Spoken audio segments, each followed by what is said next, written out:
shout out to the girls that come into sex work and it's nothing but success from the beginning. You come into sex work and everything's all about success. I came into sex work because I needed to survive.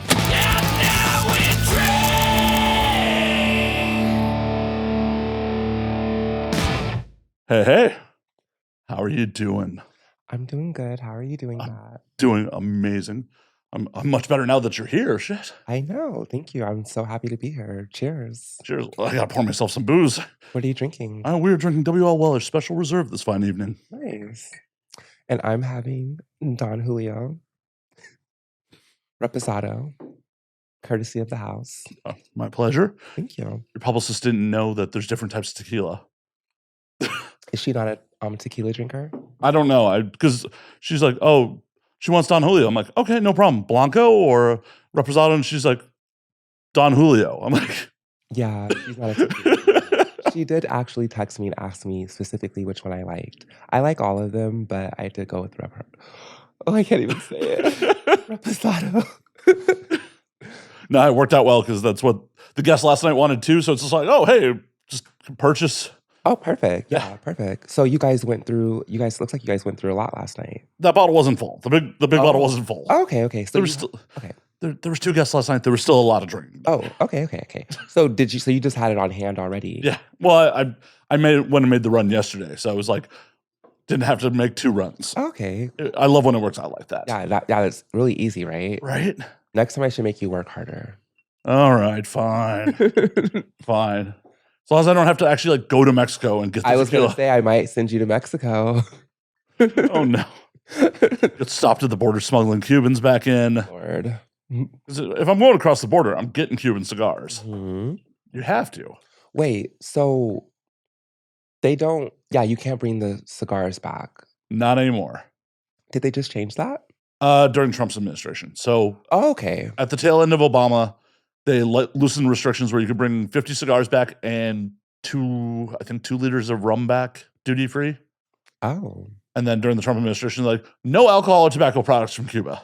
Okay. Wait. Okay. We were talking about Mexico, I thought. Well, yeah, but getting Cuban cigars in Mexico because they're legal there. Oh, right. Okay, so you can get them in Mexico, but then you can't bring them back out here. Correct. Sounds like you're gonna have to have a Mexican vacation. Yeah. Just pop over to TJ and, buy some cigars. Not TJ.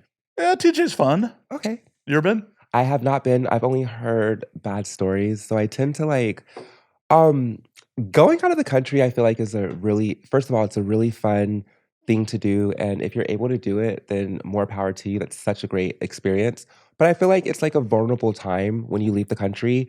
And so I tend to not want to go places that are known to be scary.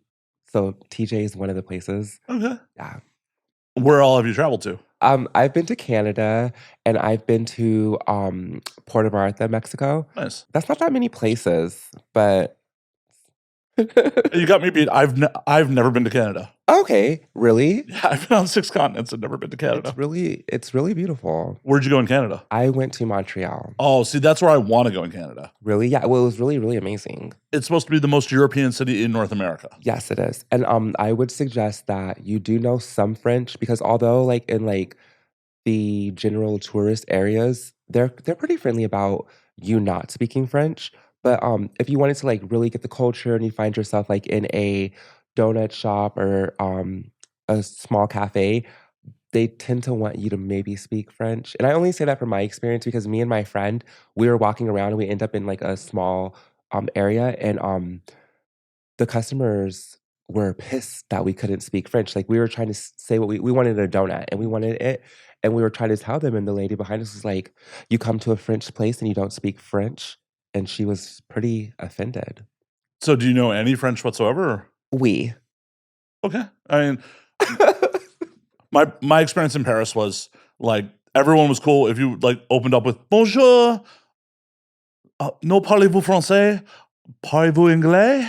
So I feel like that probably would be good enough. They want you I think they want you to know, like, a little bit. Well, and that's my policy for pretty much anywhere I travel to is like I try to learn a couple phrases in the Mhm. native tongue Yeah. and at least be like, I'm making an effort. Yeah, I went out there for work and, it was kind of abrupt, so I didn't have as much time to focus on, like, simple greetings and stuff like that as much as I wanted to, but, I still did fine. It was only that one instance. Other than that, I did fine. Well, and hopefully you don't let one person ruin your fucking day from being rude. Oh, no, it didn't ruin my day, but it did make me realize that I probably should, next time I come out here, know a little bit of French. Yeah, I mean, just trying to.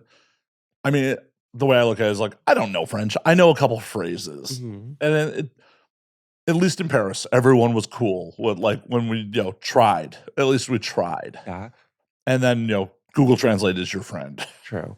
What did you do in Paris? Got drunk. Okay. I was there for a 14-hour layover and got drunk. Oh, okay, so you didn't get to, like, go to, like, to the Louvre or anything. Nah, no, just got off the plane, ran to like, oh, there's probably bars by Notre Dame. Got off by the metro by Notre Dame, just hit bistros and bars until it was time to get back on the plane to South Africa. Oh, nice. So you've been to 6 I continents, have. Europe, South Africa, and So been to Japan multiple times. Sorry, audience, because every time I bring up Japan, they're just like, you can't make it one episode without talking about oh, Japan. really? Yeah. Oh, interesting. So it's been to Japan, been to UK, France, Germany, the Netherlands, Finland, Spain. Okay, and what was your favorite place? Japan. Oh yeah, no, Japan's amazing. What part did you go to? Just Tokyo. Just Okinawa? Tokyo. Oh, to Tokyo, okay. Just Tokyo. Oh, I heard that in Okinawa that they, have the longest, life expectancy in, I think, the world, maybe? I mean, it wouldn't put it past me. Like They the do. they probably. I mean, I could fact check this. I could Fact check fact. it. Yeah, I think that it's Okinawa that they have the longest life expectancy, and I think it's because of, like, just the way they live out there stress-free. I was reading a little bit about it, but not too much, but I think that that is the place. As of 2023, according to a quick Google search, Monaco Oh, okay. has the longest life expectancy for men living to 84 and women living to 89. Okay. South Korea is 81 and 87. Hong Kong is 81 and 87. Macau is 81 and 87. And then Japan is 81 to 87, which Okinawa is part of Japan. Yeah. So I don't know if certain reasons skew those numbers or not. Wow. There was something about Okinawa and their life expectancy that was, like, special, but maybe that is, like, a couple years old. I just remember reading about it because someone was like, "Yeah, they live really long out there," and I was like, "Maybe I should go out there," and they're like, "Well, if you have to, like, have been out there." So, uh, quick Google search on that. It's fallen in the last couple of years. Oh, no. So in the 80s, they had the longest life expectancy, Okay. but as of like the 2020 census, men lived to 80.27 and women lived to 87.44. I mean, it's still That's a yeah, that's lot better than us. Oh. I hope that I live to be, like, 120. I honestly hope that I live forever. The way I look at it is like, as long as my quality of life is good, I don't want to be like, wheelchair bound and like shitting in a bag for the last 40 years of my life or some Yes. shit. Well, I'm hoping that technology does this thing where we are able to, like, preserve ourselves or transfer our conscious into another situation so we can continue to, live comfortably the way that we know when we go in to go get that done. Yeah, but see, that still terrifies me as a concept. I wanna live forever. Well, no, but the thing about it is like, okay, say you transfer your consciousness into another body, right? Mhm. This consciousness, this version of you still dies. So this version of you still experiences death.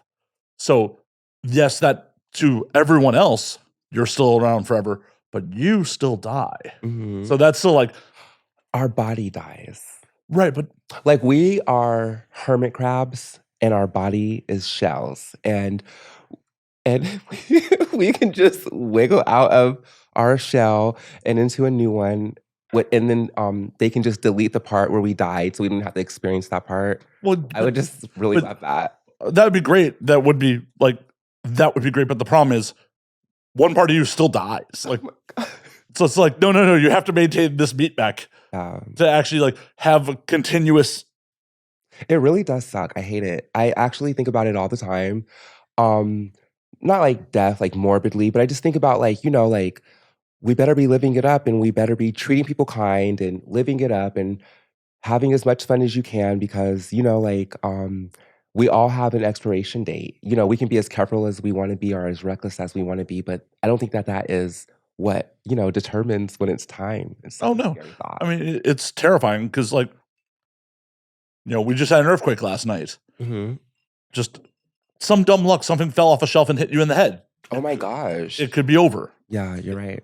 Like, no. So I saw yesterday, I was at the hair salon and I was reading that a a a very, very skilled with lots of a very, very skilled, seasoned skydiver, her and her person that she was taking on a skydiving moment, they got caught in a freak accident where there was a dust devil and it made them do a hard landing, which was fatal, and it's really, really sad. So yeah, like even when you're doing things that you're great at, you never know what's gonna happen. It's so sad and so scary. I know, and it should be more motivation to just live your life to your fullest, how you want to live it. Like, at the end of the day, it's your life. Fuck the judgment of anyone else. Mhm. It's your fucking life, and you should be living it to the best of your fucking ability because, hell, there's 44,000 or so fatal car accidents in the US a year. Mhm. I don't think any of those 44,000 people were like, you know what, I'm gonna die in a car accident today. Yeah, I agree. So yeah, and honestly, back to what we were originally talking about, that is why I just, you know, like hope that one day we can just wake up and they're like, "Hey, we have like this technology that allows you to transfer your consciousness." And then I'm gonna be like, "You know what? It's time for me to get to work because I need that." See, I'm just like, shoot me up with all the stem cells. Just all the stem cells. Every last one of them. And those are like to like help you like to like heal and they're doing a lot of research with stem cell like healing and things like that, Oh, yeah. right? Yeah. It's supposed to be great. Out of my tax bracket at the moment, but hopefully I get into a better tax bracket. And then by the time we can afford it, there's something better. Hey, I'll take last year's model if it works all right. That's true. Hmm. Like, I don't need the flash. I don't need the Maserati of healthcare here. I just need enough where I'm like not in pain every day Yeah. because that just like seems fucking miserable to like, oh, I'm alive, but everything fucking hurts. My dick doesn't work. Yeah, you're right. Like just like because I think that like even though our bodies get older, I don't. I mean, I'm not old, No. so I don't know, but I can assume that our consciousness doesn't slow down and get old. Yeah, it does a little bit. Like I'm No, in my inside of our head. I'm in my 40s. I'm definitely like I forget shit like that. Okay, but like so like for me like with older people in my family, I know that like one specific person said that my body's getting older, but my mind my mind still, you know, is curious and wants to do this and do that. So their mind is like so active, but their body just can't keep up. So it's like that could suck. Like just like being so old and unable, but like having the mindset and the will, not the drive, but the will Yeah. to want to do. That probably would suck. That would be horrible. That would be absolutely horrible. Just Oh like, my gosh. I know we brought it way down, way It's down. okay. It's okay. Oh, no, it's real. It's Mhm. it's real shit. Like, It is. and it's unfortunately what a lot of people don't want to think about, but it's going to happen to us all. Mhm. And Unless unless, we get to see that technology be made, and I really feel like it will be. It probably already is. for people well above our pay grade. But the good thing about our system right now is that anything is possible. You just have to work really, really hard. Well, and just have a lot of money. Yeah, and then also you can be like, okay, so how much does it cost? This is how much it costs. Now, how much do I make a year? Okay, now how many years will it take for me to be able to afford such and such? Okay, now what do I got to do to make that go by quicker? It's Well, really right. That's a simple formula. It really seems unobtainable, but if you like break it down into like small, simple steps, it's really actually easy. well, the question is like, if there's effectively immortality, what kind of payment plan do you take? Well, and because if people are effectively immortal, it will fuck up the economy so badly. Because as there's more and more automation, there's going to be less and less jobs. That's just how automation's always Well, worked. they're opening up Mars and the moon, so It's gonna be a minute. Oh, that'd be horrible. Like, oh, you get to live forever on the moon. Sorry, 100-year-old person, the new body. You go to the moon to pay this shit off. Yeah, they'll be like, you get X amount of time on Earth, and then you're gonna have to go to one of our other established colonies if you want to continue to utilize your immortal status. At that point, like, we're getting into full-on sci-fi. It's like, I love sci-fi. Are they going to genetically engineer your new body to be for the atmospheres of the moon or Mars? Don't forget that we're going to be transferring our consciousness into the new body. So yes, the new bodies will be totally equipped for all of those things. Well, because that's the crazy part. The one thing people don't talk about with spaceflight now, like when you're on like the space station for an extended period of time, your muscles atrophy and shit like that. Like it has really bad negative effects for being out of the atmosphere for quite some time. Hey, isn't there 2 astronauts that are stuck in space? I mean, I've been seeing like this viral post continuously, like, oh, no one's talking about the 2 astronauts perpetually stuck in space, and I haven't had a chance to look because But is there? According to 7 hours ago, yeah. They may be stranded till 2025 because of Boeing. Oh my god. Yay, capitalism. Oh my gosh. Hopefully it's gonna be okay. Like, are they on a space station? Or are they like in a shuttle? They're on the space station. They're on the ISS. They're only supposed to be up there for 8 days. They're gonna be up there for 8 days, and now they're gonna be up there until 2025, which is like in 4 months. So is it giving like? Well, I'm trying to get to the article, but it's really scary. Well, imagine telling like your friends and family, like, I'm going to be gone for 8 days, and then like, by the way, I'll be back in sometime in 2025. So my question is that because I know that like on movies when they're communicating, they're always like, it's going to take a month for it to reach Earth. So is communication simultaneous just like it is around here, or does it take a long time for communication from a space station to reach Earth? I don't know how long it takes to get back to Earth. I mean, it's got to be pretty quick. I mean, in the 60s, they were able to broadcast the moon landing. Well, in the 60s, they could do whatever they wanted to do. Fair. And we haven't been to the moon since the 60s because it's just like too much. Yeah. Well, I guess they don't feel the value in it. Okay. Yeah. There's just so many conspiracies about it. But I just feel like maybe they just, feel like it's too expensive and not really important. I mean, the moon is like, it's a satellite. It's not, what is it? It's a satellite. Yeah, it's a satellite. Yeah. What does that mean? Like, just like. So, because it orbits the Earth. Okay. So, like the planets orbit the sun, the moon orbits the Earth. Okay. So, SpaceX may go rescue them. Basically, they're stuck up there because of the Boeing spaceship, because of Boeing's issues, can't go up there and get them. So, Boeing's been having a lot of trouble lately, right? Yeah. Wow. Well, that's scary. Yeah, it's like, oh, hey, do you want to retrust your re-entry into Earth on Boeing at the moment? It feels like that might be their only option. Well, wait, SpaceX is going to get them. Well, that's just really scary. How long have they already been up there for? So this article is from, today. Today, okay, yeah, 7 hours ago. Yep, so. Yeah, because I've been seeing the post for like several days, and I haven't had a chance to look at it because I don't need any more, bad news. So they took the Boeing spacecraft up to the ISS in June. So they've been up there since June. Okay. And it was having helium leaks and thruster failures, preventing them from taking it home. Okay. So their car broke down on the side of the road in space. Wow. How far away is the ISS from Earth? I will tell you in a moment. Sorry, I have you looking so much stuff up. It's okay. I'm my own producer. Okay, good. 254 miles. Oh, that's not that bad. But it's not that bad, but you're not on stable ground to just like risk it with service stations every 20 to 30 miles. Right. You're literally in space. Almost 300-mile fall would probably not be so much fun. A free fall. Because like, are you falling up, down, to the side? Where are you falling at when you're in space? Well, because they're in orbit. Oh, they're in orbit. Yeah, oh, the ISS is in orbit of the US or orbit of the planet, so they would fall in. Yeah, gravity would definitely take them. Lord, pretty quickly, I think. Another hard landing. Yeah, for a moment, and then they'd be just Very fancy funeral for them. Would they turn into like ice, or would they turn into like would they combust? Or would they turn So into like an I'm ice? pretty sure all that shit is like Hollywood. Like, Well, of course it is.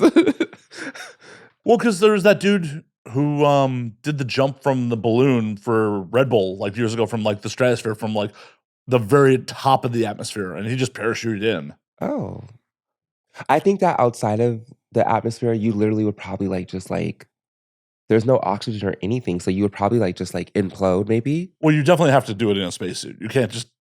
I think that going into like the deep sea is probably the equivalent in going into outer space, like the pressure and all those things, right? It's not Well, just a floaty. well, just just a floating. I think with the deep sea because you do have all the pressure from the water. Mhm. It's similar but different. Well, how do we know the galaxy doesn't apply pressure? I mean, We don't. We really don't. this is well above my pay grade. I'm sure there. I don't know. Sorry. No need to apologize. According to the quick Google search of this, a spacewalk extravehicular activities can be physically and mentally demanding for astronauts. They experience a number of sensations, including weightlessness, the spacesuit, and the vacuum of space. So there's no air, wind, or sensation of speed. Astronauts may feel like they need to hold on tighter to things. Okay. And then like they breathe pure oxygen that is only 1/3 or 1/4 of Earth's atmospheric pressure. So like it's a bunch of weird feelings. So it's a lot, and so yeah, there is pressure then because if it's hard to breathe oxygen and it's hard on your lungs. Well, it's because of what the spacesuit's producing. Oh, the suit. Oh, yeah, that's true. That's true. It's just a lot. Yeah. Like the weightlessness, like astronauts feel like they're floating similar to the feeling of a roller coaster dropping. However, gravity isn't completely gone, and astronauts experience microgravity even on the International Space Station. Wow. So it's definitely a unique experience. My experience with like astronauts and stuff like that is really limited to Armageddon. Purely accurate movie. Oh yeah, I feel like it was kind of right. That was kind of an accurate movie, right? I mean, I feel like it's such a good movie, right? That movie's a bit of a mess. Is it? I really love Ben Affleck and Liv Tyler's love story. All I remember from that movie so much is the Aerosmith song that goes with it. Yeah, I don't want yeah. Yeah. Oh, and that is Liv and Ben's theme. Like, Yep. yeah, it plays like acapella, no lyrics. It plays a lot. Yeah, I love it. I love that. Well, and just on an outside aspect, it's like it's kind of funny. Your dad's playing a song to you getting it on. Oh, that's just a lot. Oh, Bruce Willis. Yep. Poor Bruce Willis. Bruce Willis, yeah. Poor Bruce Willis. And before all of the news broke, I noticed that he was coming out with like all these movies. And I've always liked Bruce Willis. For a while, we all grew up on him, and well, maybe not all of us, but I kind of grew up in his heyday a little bit. And so when he was like coming out with all of these movies that were kind of like just like kind of subpar with like limited speaking roles, like limited speaking roles, and basically, if there were DVDs still, they'd be direct to DVD. Yeah, exactly. Yeah, exactly. Well, they were direct to streaming, and it was several of them, and I was like, I wonder if he's getting ready to retire, because you see that and they're like, oh, they're cashing in, and then all the news broke, and I'm like, wow, that's so like sad. It's really sad, like how we see. I mean, first and foremost, so many people we all go through something every day. Someone is going through something, but when you're in the public eye, and we grow up seeing you, and then we see you go through something so crazy, it's really kind of scary, right? Like with Celine Dion and her having the muscle problem. I don't know if you recently saw her interview, or not interview, but her documentary. I didn't see the full documentary. Well, yeah, it was a documentary, and it was an intimate look at the issues that she's having, and it was like it's just crazy. And then this with Bruce Willis, it's like these great people, and they're so successful and so talented on an international level. They go through these really crazy things, and it really reminds us as like the small people to really count our blessings, because you're not a small person. You're famous. Don't. Well, not internationally yet. And I might have international fame within the porn world. You just talked about doing work internationally. You are international. Well, that's what I was gonna say, but on that level Oh, of yeah. just like, like Celine Dion. I feel like Celine Dion, anywhere she goes, someone's gonna recognize her, and maybe even Bruce Willis too, but maybe not with Bruce Willis. I think he is not just Anymore. he's not just able to walk to the grocery store by himself. I feel like people are going to be like, "Oh my God, it's Bruce Willis," and Yeah, that's true. both of them are, good examples of what I was talking about before. It's like, what the fuck's the point of living if like you had to live like either one of them right now? Well, Celine actually is making her comeback. I think that she is gonna start doing residencies in Las Vegas. I think that the point of the documentary was to show fans what she's going through and also be honest because I guess at the time when she was dealing with it, there were times when she would get off of the stage and be like, "Oh, we're gonna do a wardrobe change and we'll be back." And then she wouldn't come back, and there was never an explanation. And I think that was like her redemption by letting the fans in to see her in a vulnerable situation so they could understand why she has been doing what she's been doing. And now I saw that they were announcing new dates for her Las Vegas residency, which I'm really happy about. When she performed at the Olympics too. So, Oh Lord, the Olympics. thoughts on all the controversy with the Olympics? I love our country and I love our Western culture and I love our Western civilization. But I think that it's just a lot of misinformed people who are ready for blood. And I'm not going to say like they're ignorant, but I do think that the media plays a big part in the reactions of the mob because that is what they are, the mob. We all are part of the mob, so I don't want to offend anyone by saying the mob, but titles and the way they present things with no explanation or they leave it up for your own interpretation, it really lets and they know how to trigger. So the opening ceremony, I understand um the Christian perspective, and I'll never disrespect any religions, but we have to also think about how well, I won't because um I don't religion and politics, I prefer to I mean, we can talk about it and stuff like that, but I prefer not to like get too deep into it. I don't want to offend anyone and everyone has their own thoughts and beliefs and their own reality, and I cannot push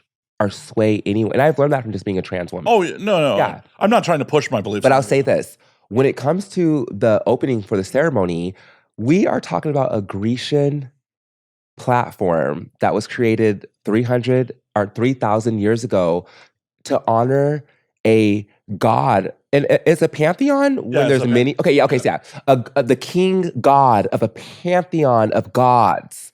And the belief was is that these mortals were bestowed these gifts by these gods, and they came together to celebrate and give thanks and showcase their gifts. So as a Christian, I would have been not offended, but like, okay, they lost me at the pantheon because there's only one. Well, I wouldn't even take part in any of it. Well, but the thing about it is what a lot of Christians don't seem to grasp is also Christianity is heavily borrowed from many other religions over the years. Well, that's why, yeah.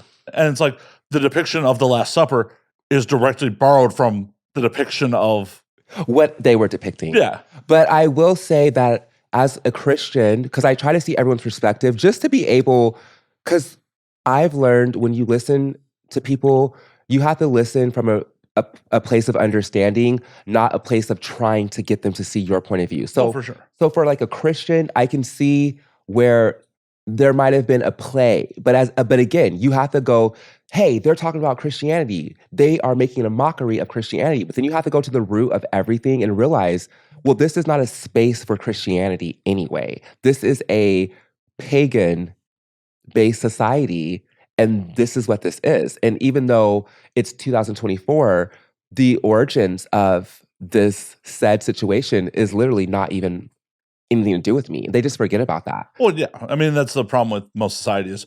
People make everything about themselves. It's like, yes. Even if they were flat out making fun of Christianity, what does it matter to you? Like, are you so bothered by? Yeah, they will. I think that Christians make up a really large percent of everything. They do, and yeah. France is Very Catholic country. Yeah. So I think that yeah, and no matter what country you're in, you're gonna find Christians. So I think that that is where their power comes from, and that is where they're like, how dare? It's just like Kanye West when he spoke out against, you know, the Jews or whatever it was he said. Like, how dare you speak out when we control, basically. So I feel like that's where they were. But then, as I said, like maybe they should just did their research and be like, you know what, this is not even my place. This is like me going to a place where I'm not welcome and being upset that I'm not welcome. I have to also be honest with myself and be like, you know what? I shouldn't have been there anyway. So, like, as a Christian, you know what? I shouldn't have been watching this festival for the King of Gods anyway. It's a fictitious display. And like, I think the difference between that and like what Kanye said is Kanye said some things that were hateful towards. Well, yeah, that's what I was going to say is that you're right. You're right. You are right. He actually did say things. It wasn't something that you could guess and it could be misinterpreted. He actually, yeah, you're right. Yeah, it is the difference. You're absolutely right. You are. Yeah, I don't want to minimize Kanye West or anything he's done or said. Yeah, he's made some choices. Kanye has made some choices. You know, I loved Kanye West. Like 808s and Heartbreaks actually is a really is my favorite album of Kanye's. Might not be every Kanye fan's favorite album, but it's mine. And um I mean, since then I feel like things have really changed. And I think that I hear more about Kanye when it comes to like controversies versus like his art. And I know that he recently had a album drop called Vultures 2. I've heard nothing of it. I think that, well, actually, I'll take that back. I did hear one snippet where his daughter was rapping in Japanese, and I thought that was really cute. But other than that, I haven't heard much about it until I saw like a title today saying that Kanye West was facing his lowest opening album sales with Vultures 2. And I was like, what? Kanye has a new album out? I didn't even know. Yeah, it released 4 days ago. Oh my gosh, really? Mhm. Interesting. Well, he does everything independently, and I think he's at a point where he doesn't have to have like that mainstream. But that still does suck because the drama of it all, and then like his wife, and she's beautiful, but like his wife's outfits and just like the drama of it all has just totally taken over the art. You Oh, can't yeah, even enjoy yeah. the art. But his fans, I feel like he has I feel like, you know, like when you get to a point where you have a loyal fan base, so you're not even trying to like bring in new fans and you really don't care because no matter what you do, you are delivering for the people I feel like that's maybe where he's at. He's well to do money wise that he literally doesn't have to do anything that he doesn't want to do anymore. He's very artistic. With Well, that same album I mentioned, 808 and Heartbreaks, he really changed like the scope of hip hop. At first, I feel like hip hop was I mean, I love hip hop and hip hop was so hip hop. But I feel like when Kanye came out with like 808s and Heartbreaks, I feel like it opened up the doors for like hip hop slash R&B slash techno and just like really bridged the gap between hip hop and other genres. And that is my perspective. So I don't want anyone to be like, "Oh, she doesn't know what she's talking about." This I is mean, it's your opinion. You're entitled to your opinion. You, well, hip hop has any type of a fan base of music or an artist can get, offended if I think that's completely wrong. You're not stating fact. You're not saying, oh my God, this is a technical aspect of this album. You're talking about your interpretation and how you appreciate the art. Fuck anyone who gets offended by other people's opinions. Mhm. Now, if you're stating that opinion like it's fact, then we might have a discussion. But if you're just stating your opinion on a piece of art, that's the point of art is to be interpreted, to be taken in, to be disseminated by each individual who's consuming it. Yeah, you're right. That's absolutely right. Now, I'm curious, speaking of controversial artists and art, how do you feel about the divorce between amazing art and not necessarily artists as amazing people? Like, you look at R. Kelly. R. Kelly is not a good person, but he made some bangers back in the day. Well, he definitely made all types of bangers and he's definitely artistic.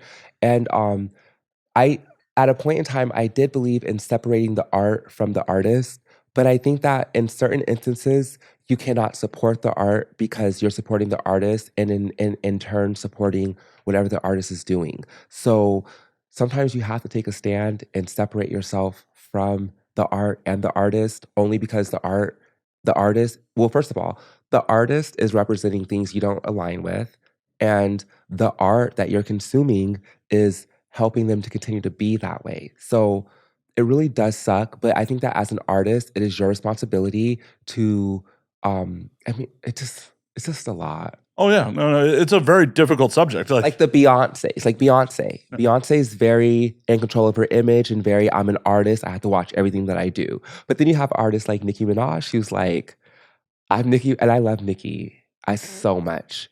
But I feel like she will be herself before she's like, "Oh, I'm an artist. I'm gonna keep it couth. I'm not gonna speak my mind." Beyonce's very much so, no opinion, no anything. I'm just an artist, and the art will always speak for itself. But Nicki Minaj will cuss you out in an instant if you piss her off, and I love her for that.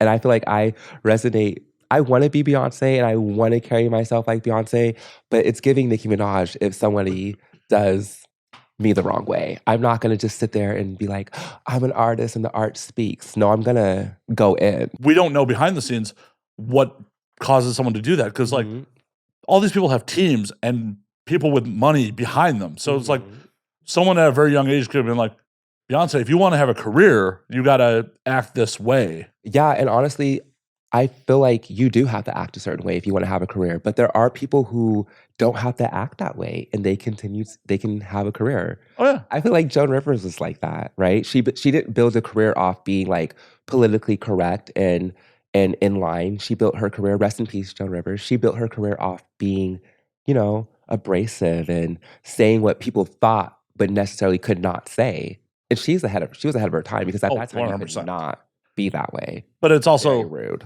She was in comedy, and like yeah, true. So much more shit is forgivable if you're in comedy. And I saw. Do you know that? Sorry, I'm sorry. Oh no, not at all. But do you know that she started in late night with Johnny? Was it Johnny Carson? I think it was Johnny. Yeah. And then there was like a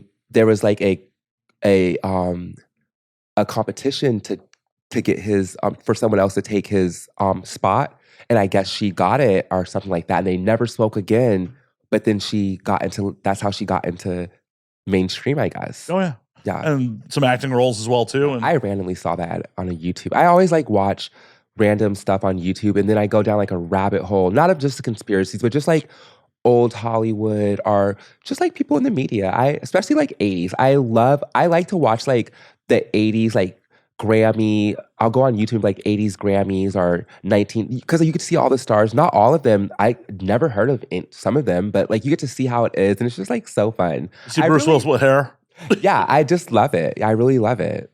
Well, and that's the beauty of modern media is just like you can fall down. I fall down stupid rabbit holes sometimes. Yeah. I fall down rabbit holes of like the history of LA. Like, like the history of Venice is fascinating. Tell me about it. Well, like, do you know you've been to the West Side, been to Venice? I mean, that's like the beach, right? Yeah. So I've lived in LA for 3 years, and I'm from the Bay Area, and I don't know much about the LA area other than where I live at. It's very, very big. So of course I know Venice and things like that, but only like the beach. So are you aware of the canals? No. Okay, so just north of Washington these days, between like Washington and Venice, there's a little section of housing, and there's actual canals there. Okay, just like in Grand Theft Auto. Exactly.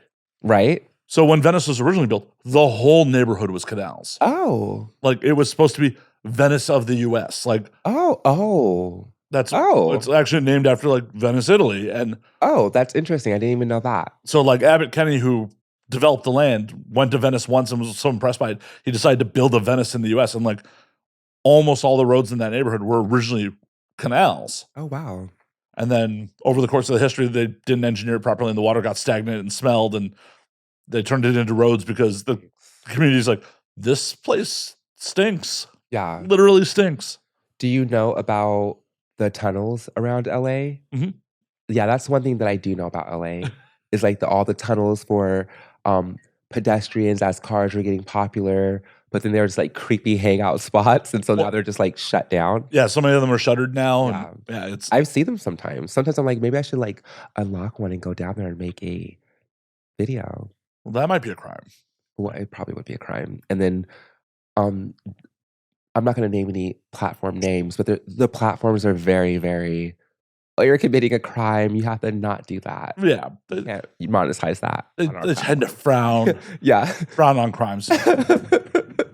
You could turn around and be like, oh no, this was staged. Yeah, but then they're gonna their technology is very technological, so they're gonna be like, "Ah, no, it's not. I mean, as long as you don't get It's arrested for genuine." as long as you don't get arrested for it, I think you can get away with it. True. Yeah, true. As I said, I fall down rabbit holes on like the history of LA and other weird shit like that. Like, it's very easy to fall down rabbit holes on YouTube versus on almost any subject. And I love it. Oh yeah, I just love like knowing or not knowing, but I just love like exploring all the different perspectives. Some of it's like really good quality, other is just like recycled conspiracy theories or but I just love like I YouTube has really taken over and I can see why like cable and TV is not as popular because it's just like it's not as informative or it's just so limited compared to like YouTube and there's I mean, even TikTok. I think that I'm more of a YouTube girl.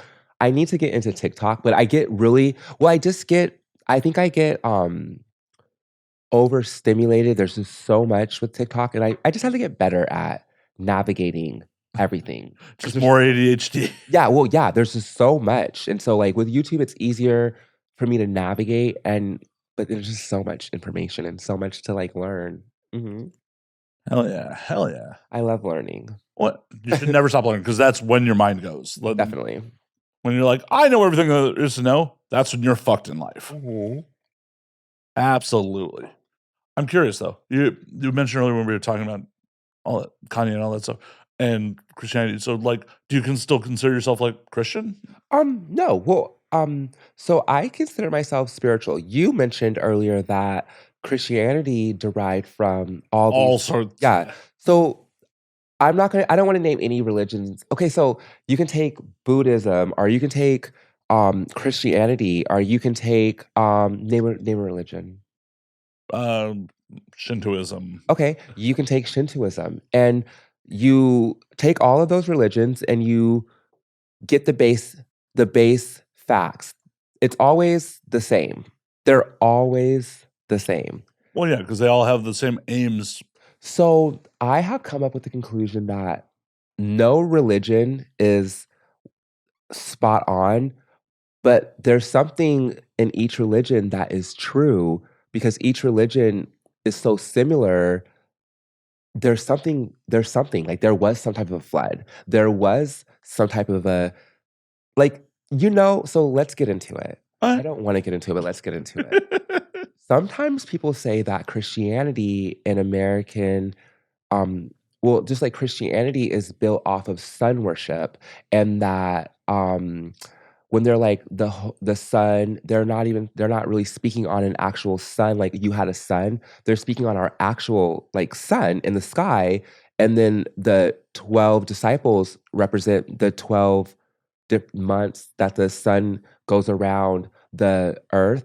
And then, like, for like Christmas or the day that Jesus was born is actually the day that the sun stayed still and then 3 days later rose again. So they say that that's like, Well, that would. I mean, right? that. It's just so much. I had a couple drinks, so I don't want to. So this is not a Oh, I TED mean, talk or a we're YouTube. obviously we're not a obviously not an educational Okay, that's podcast. okay. Yeah, that's what I'm saying. So, but Well, Christmas, which is supposed to be Jesus' birth, was it's King it's the king's it's his birthday. The what king? Look it up. well, Who's but it king? It's a king's birthday. It's the king that was is it King Judas or what king? Is there a King Judas? I don't. You're gonna have to edit out all the bullshit because I just know what. I mean, they're here for the bullshit. We're here for the bullshit. Well, part of King like Harold or King whoever. It was his birthday, the 25th. Jesus, I don't know. Let me look it up. I'm looking it up. Okay. What I've also been led to believe was that the Christianity took the 25th as Jesus' birthday to celebrate it because it was near the winter solstice, and that's when there was a lot of pagan holidays around the winter solstice. So that's part of what they adopted. It's like, oh, this is our holiday too now. Paganism is older than Christianity. Oh yeah, much. And Christians came in and destroyed everything to do with pagans. But they did that, but all like conquistadors or all the people who came in and took over defaced the original religious or spiritual proof or I mean, right? that's just what every religion like. Judaism is one of the oldest, like, you know, History favors the winners. oh, for sure. If me and you got in a fight right now and I won, I can write up whatever I want to write. Oh yeah, But if you win, you can write whatever you want to write, and that's just literally how it tattooed works. on me. Yeah. Oh wow. Yeah, history is written by the victors. Literally tattooed. Oh my goodness. Oh my goodness. So what do you think about me just saying that and that being tattooed on you? Tattoo came first. Well, no, it definitely came first, but the mindset is just. I mean, it's historically accurate. It is. Yeah, I love that. Yeah. Wow. That's so fun. You probably think that I did my research on your tattoos. No, not at all. Not at all. Like, I'm not naked on the internet, so. Oh, crazy. Yeah. Right? But that's so true. Oh, it's 100% true. So yes. So you just have to take everything with a grain of salt. Oh, and for sure. And you have to learn to have critical thinking skills. And it's just like, they said that, and they said that. Now let me look at all these things and now let me compare and contrast. And I'm seeing similarities. So I'm going to say there's something, but none of you guys are right. Oh, for sure. I mean, it's just like, it's like any other, if you get a he said, she said, just on a limited level, like if you and your significant other got into a fight and each one of you, told a friend your side of the story, they would not exactly match up. Yeah. The truth would be somewhere in the middle. Mm-hmm. And what do you think about like Stonehenge and things like that? Like these old, there's so many different old, even like Egypt. I've heard that the ancient Egyptians did not build the pyramids. They popped up and were like, hey, the pyramids are here. Let's live in them and turn them into what we need them to be. But they were already there because the pyramids predate their civilization. What do you think about that? So that's an interesting one because it's like no one's been able to recreate the pyramids. Well, yeah, I know. But also too, like, I think it's very ignorant to be like, we right now today, because we have technology, we are the smartest people that ever lived. We can't say that and then be like, oh, those monuments we can't recreate. Aliens must have did it. Even if they did, Yeah. Right though? Well, and it's Because just if we're the smartest, we should be able to be like, well, this is what happened. yeah, we haven't been able to figure it out. There's so many though. Pyramids everywhere. As smart as we are as humanity now, we're still real dumb in a lot of things. Every time there's an advancement in humanity, we realize how dumb we were. It's just like with me, like every so many years, I'm like, oh, I'm the hottest I've ever gonna be. But like a year to 6 months later, I look back at that and I'm like, girl, you weren't even nothing compared to what you are now because you're the hottest you're ever gonna be now. But it's always like that. It's always like, this is what it's gonna be, but it's not. You got any photos you look back at like, oh, your eyebrows are tragic here? Yes. So I did a solo video a long time ago, and it wasn't because I wanted to be like a porn star. It was like I need to get paid, and so I did a solo video, and I look back at it, and it's there, and it's just like I cannot believe that I had the confidence to even get up and do a solo video. So there's a lot of times, yeah. Recently I've gotten to the point where it's just like, you know what? It's out, it's there. They're gonna love it, they're gonna hate it. I really can't do anything about it. And at this point, I like me, so it doesn't even matter anymore. 100%. Yeah, yeah.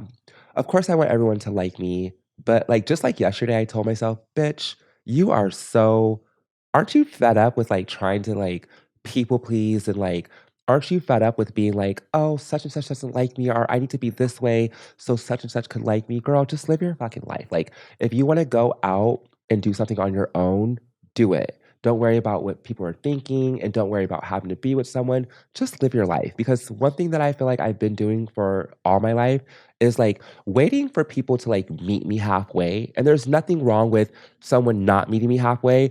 I think that there's something wrong with me continuously waiting for someone to meet me halfway, you know?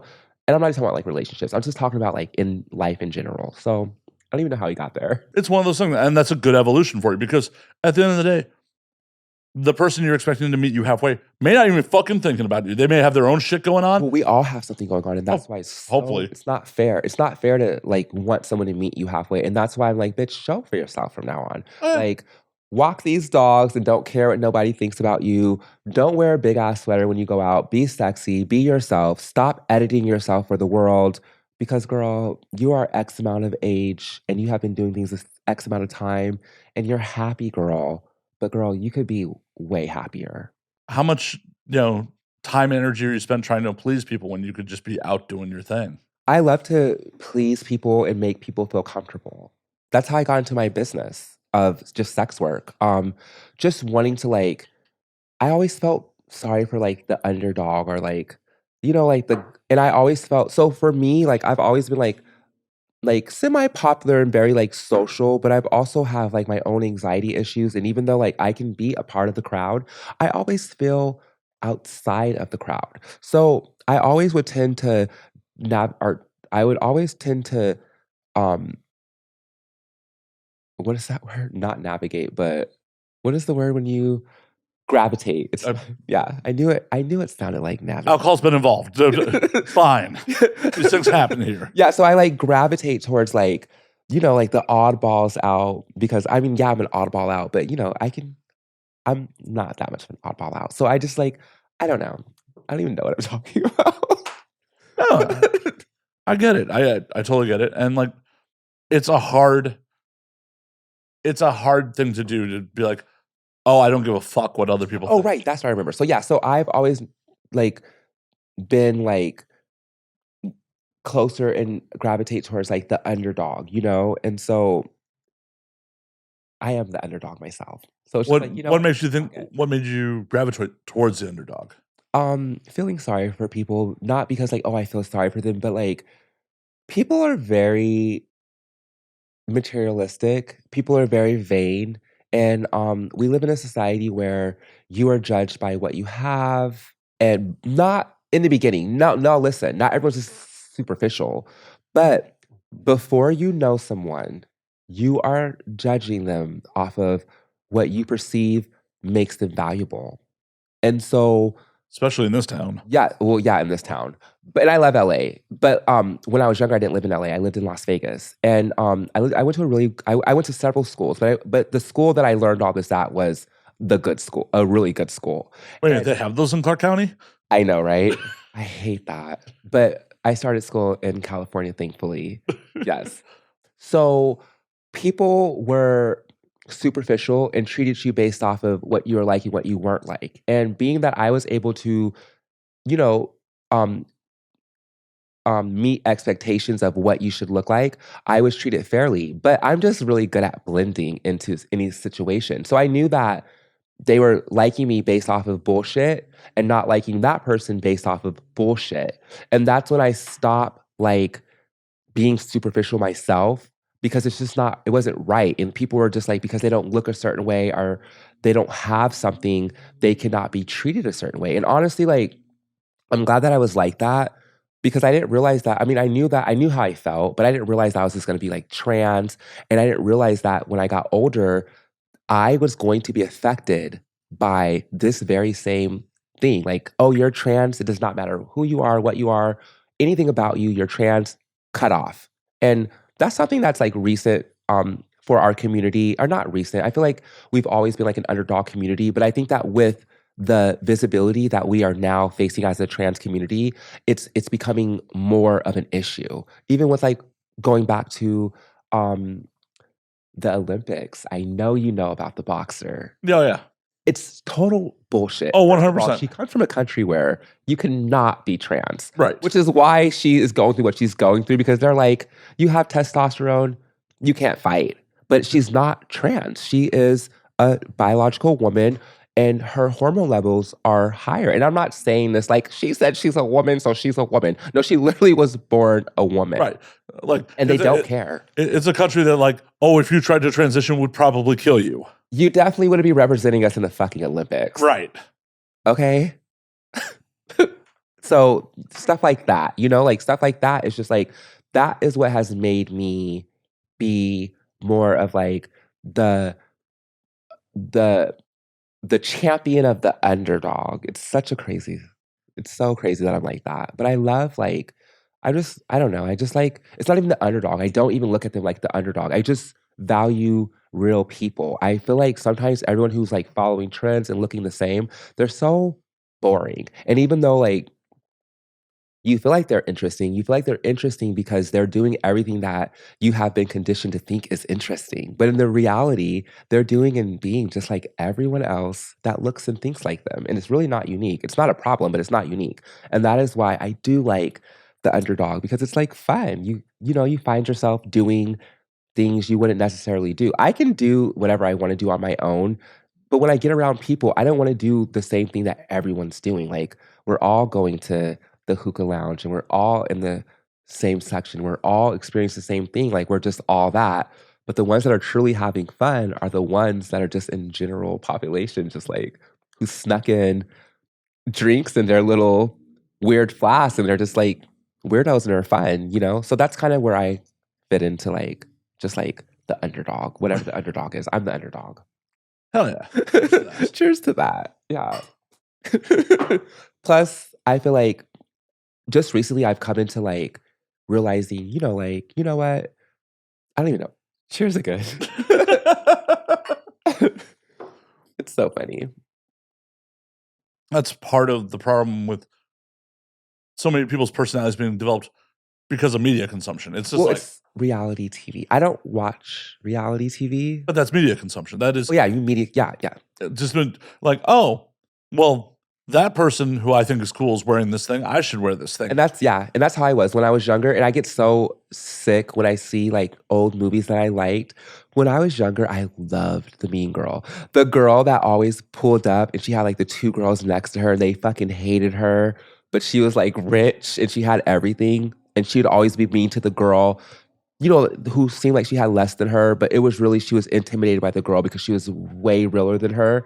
I used to like love the mean girl, but I just realized like, that girl's so insecure. And being insecure is not a problem. We're all insecure. Oh no, it's a problem. So insecure. No, it's only a problem when you project your insecurities onto other people and you make people feel the way that you secretly feel while you pretend to not feel that way. And that is what the mean girls kind of do, right? Well, yeah, because teenagers, at least my experience, my time as a teenager, I fucking thought I knew everything. Mm-hmm. I didn't know shit. Yes. And you lash out at people because you're full of fucking hormones. But we survived though, right? Because if you think about back in the day when you thought you knew everything, you did a bunch of bullshit you would not do today. It's just like, wow, it's bold. I'm very happy. I'm very happy that I went to high school in a pre-smartphone era. Oh my God, yeah, same. Yeah, like there were no cameras involved. just before, I feel like they were not like today. It's a part of it. Back in the day, it was like more so like, if you could afford it, just like the TVs, like. Oh, see, I graduated high school in the 90s. Oh, okay. Like, nah. What year did you graduate? 99, but still. Oh, nice. Still the 90s. Well, you graduated at a really fun time. Like, so tell me something. Like, were you guys going through like your guys' whole senior year feeling like the world was going to end? I mean, we didn't really think about that until like right around December, January, when like they made the Y2K thing a really big deal. Oh, okay. So it wasn't because I was really young around the time, but I do remember like specifically when we went into the 2000, being so scared that right when the clock turned strike 12, that the world was going to end. But then now that I'm older, I'm like, girl, this clock had struck 12 7 hours ago in other countries. That was once again a media thing. The media was like, amazing. Oh my God, Y2K, Y2K, Y2K, Y2K. And it's just like, yeah, 100% New Year's Eve, 1990 to 2000. We were at a house party in my friend's basement, kind of like, all right, let's see what happens. Mm-hmm. And then it struck midnight and the world went on like nothing fucking happened. It was like, okay, cool. Well, that was all for fucking nothing. Oh my gosh. But I love where like I grew up because it's like, I'm old enough where I got to have an analog childhood. Mm-hmm. Like I went out, I met, up with my friends where it's like, oh, hey, if we're meeting up, you have to meet up when you said you're going to meet up. Because there's no way to get a hold of anybody once you're out in the fucking wild. That's true. Yeah, you have to meet up at a certain time in a certain place because you guys don't have cell phones. Yeah, there's no cell phones. Like, did you guys do the payphones? We did payphones, but like by the late 90s, a lot of payphones wouldn't take incoming calls. Oh, interesting. Because they were tired of the drug dealers and prostitutes using them? Yep. That's one thing I know about the payphones. And some of us had pagers, but it was like, it was wild. Our high school, like, if you had a pager, would confiscate it. Really? Yeah, it's like it was against policy to have a pager in school. Interesting. And it was just distraction. Well, it was a distraction. The prevalence was like if you were a teenager with a pager, you were a drug dealer. Like, oh, is that from Menace to Society? I think it was just, in some reality, some parts reality. It was true. I mean, honestly, back in the day, if you had anything and you were not a part of like the elite, then you clearly were hustling. Now it's harder. Back then it was like, okay, that's a drug dealer, that's a prostitute. Right. That is whatever. Now it's like you don't even know because everyone wealth and accessibility is just for everyone now. Yeah. So inclusive. Everyone's got the newest iPhone. Everything is inclusive. Everything has to become inclusive. Back to the 90s front.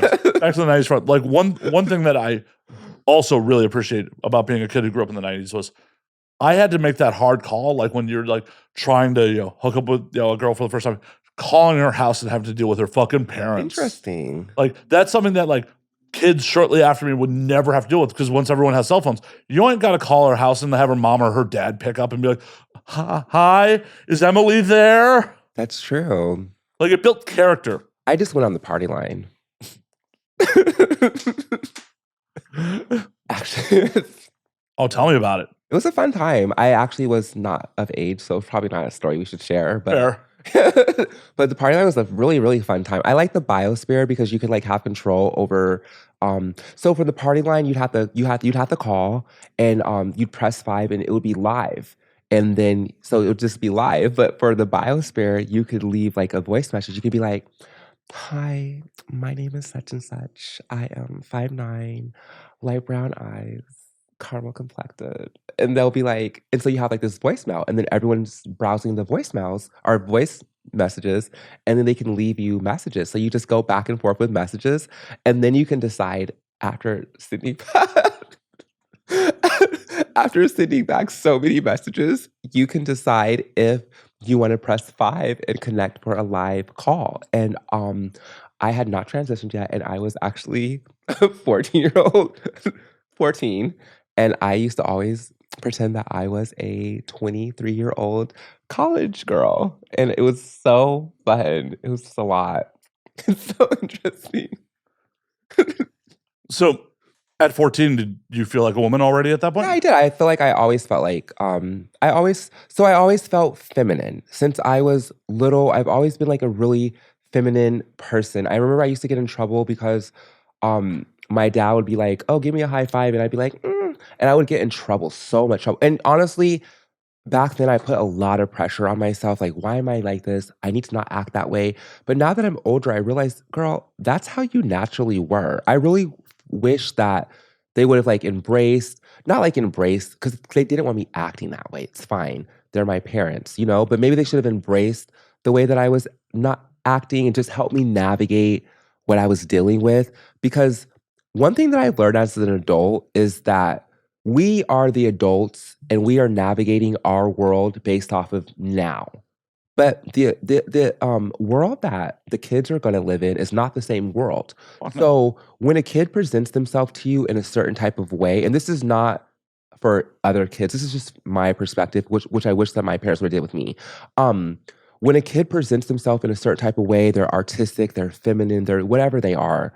Instead of telling them that they're all wrong and that's wrong, help them to embrace who they are, guide them in the direction of the way the world works without telling them that they're wrong for being who they are or acting the way they're acting, and let that child grow into who they are with confidence instead of just being like, "Oh, everything about me is wrong."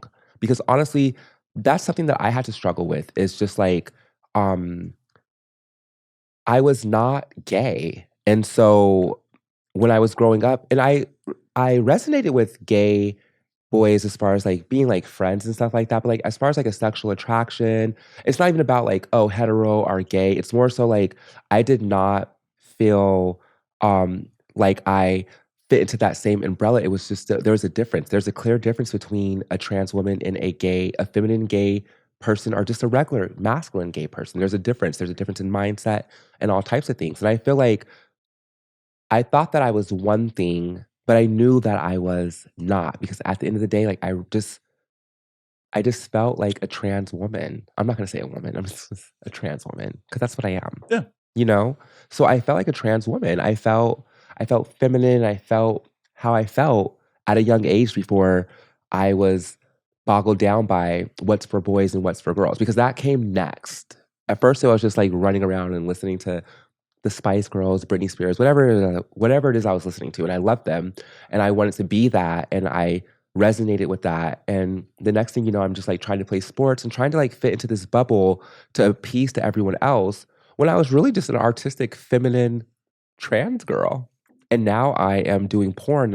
I'm not deviant. I love my life, but I feel like had I been built up knowing that regardless who I am and what I am, it's fine. I think that I wouldn't be as deviant as I might have become. I would have had more convictions to be like, "Oh, I won't do that. I'll do this instead." You know? You Because know? yeah, because you had to figure out some of the shit for yourself. There's nothing wrong with being in the adult industry, and I love being in the adult industry, but I always wonder if like I had like and there's a lot of people who are in the industry who actually do have the support that I might have wished that I had, and they're in the industry. So you having support doesn't mean you're not going to be the Oh no, everyone has a very unique story to get here. Like, yeah, but for me, I just feel like if I would have had like the proper support and the reassurance that yeah, you can be an artist and yeah, you can be all these different things, I probably would have pursued those things instead of just being like, "Bitch, you're hot. Get into porn."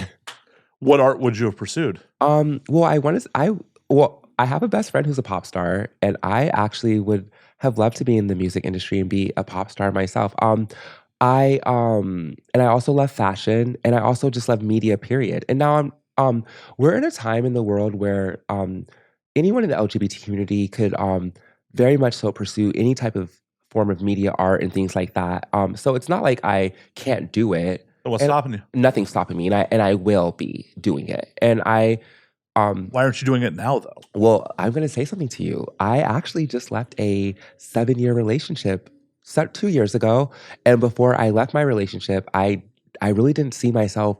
I was a very private person. Like, I was I lived in stealth, and what that means is that I didn't live my life openly as a trans woman. Like everyone around me knows that I'm trans, but I wasn't living my life online or on my Facebook proclaiming I'm trans or anything like that. I was in a relationship. We were together for 7 years. People in our circle and people who knew us and knew of us knew that I was trans, but I just wasn't living like a trans life. I was living my life as a closeted trans woman in a relationship for 7 years. And so, Oh, that sucks. no, it doesn't suck. Well, I mean, I was happy. as long as you're happy, that's. Well, I was happy. Well, I met him. I was living a very trans life when I met him. So it was nice to escape. You know, it really saved my life. Well, that's My awesome. relationship saved my life. Yeah, I don't think I've ever really said that. And it's the drinks. That's why we drink here. Yeah, well, yeah, now we drink. But you know, like I said, I love being around the underdog to the point where I became one. Like I was having a lot of fun with the underdogs. So you're hiding being trans. No, I wasn't hiding it. No, Online you were. no, I wasn't hiding it. Like if you're my friend, like so if you saw me and people you may know and you requested me, there's no way you're gonna know I'm trans at all. Okay. There's no way. You can go through my page, you can comb through it, you'll never know. Now if you knew me in person or knew me, of course you would know. So that's what I mean by living in stealth. And then me and my boyfriend are living our lives and like it was an interracial relationship. And so sometimes black men would get upset with him because we were together. And I'd have like a niece or someone with me and they'd be like, "Well, you guys got kids, so I guess." But so it was giving very much like stealth in that sense. Not like I'm hiding who I am. I was not hiding who I was, but I wasn't saying like, "Oh, I'm trans," and I also wasn't all online like sharing anything, you know? I was just that's what I mean by like living in stealth. Okay. I don't mean like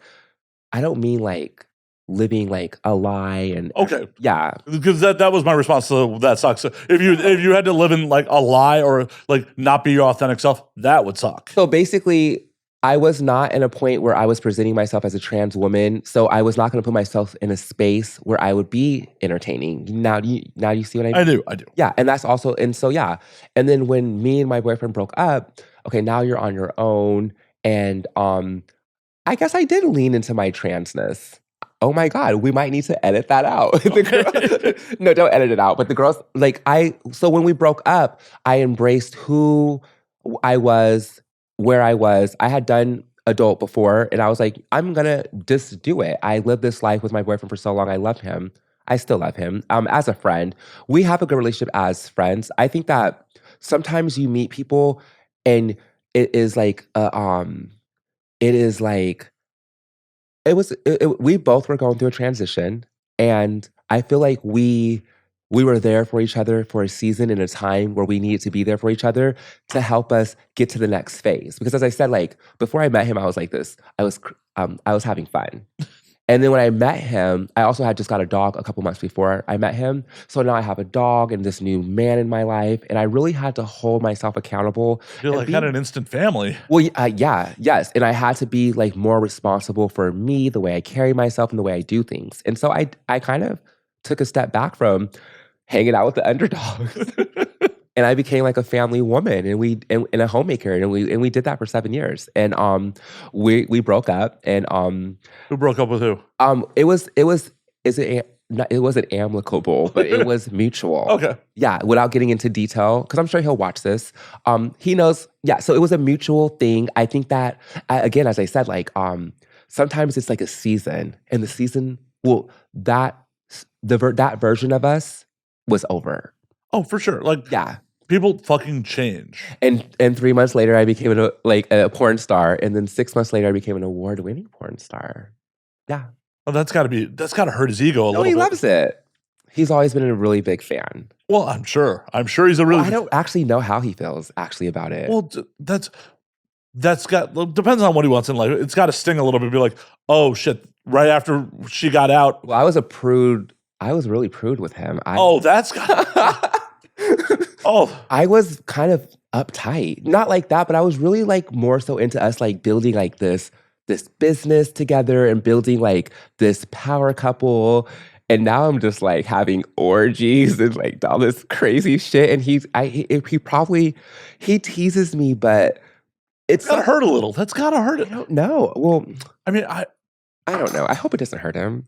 I mean, but you also can't live your life, especially if he hasn't communicated to you, you cannot live your life being like We tease about it all the time. Like he'll be like, but teasing and honest communication are two separate things. If it like legitimately bothered him and he's never said anything to you, that's well, I think that's on him. I think that he is happy knowing that.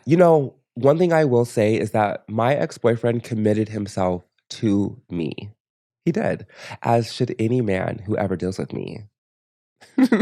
But he very much so committed himself to me, and I think that he celebrates being free.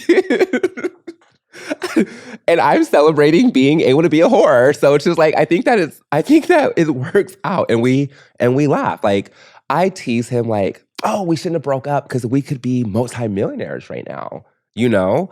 But it's fine. As I said, he kind of saved me, and he helped build he should not be upset because if he is honest with himself, he helped build me into the woman that I am today to be able to come into this industry and do what I'm doing. Well, generally when people are upset, it's not a logical reason.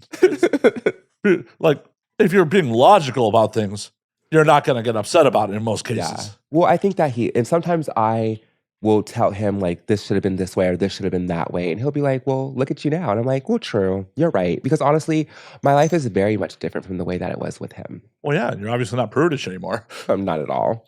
And this is really, we were very, it was just us. Yeah.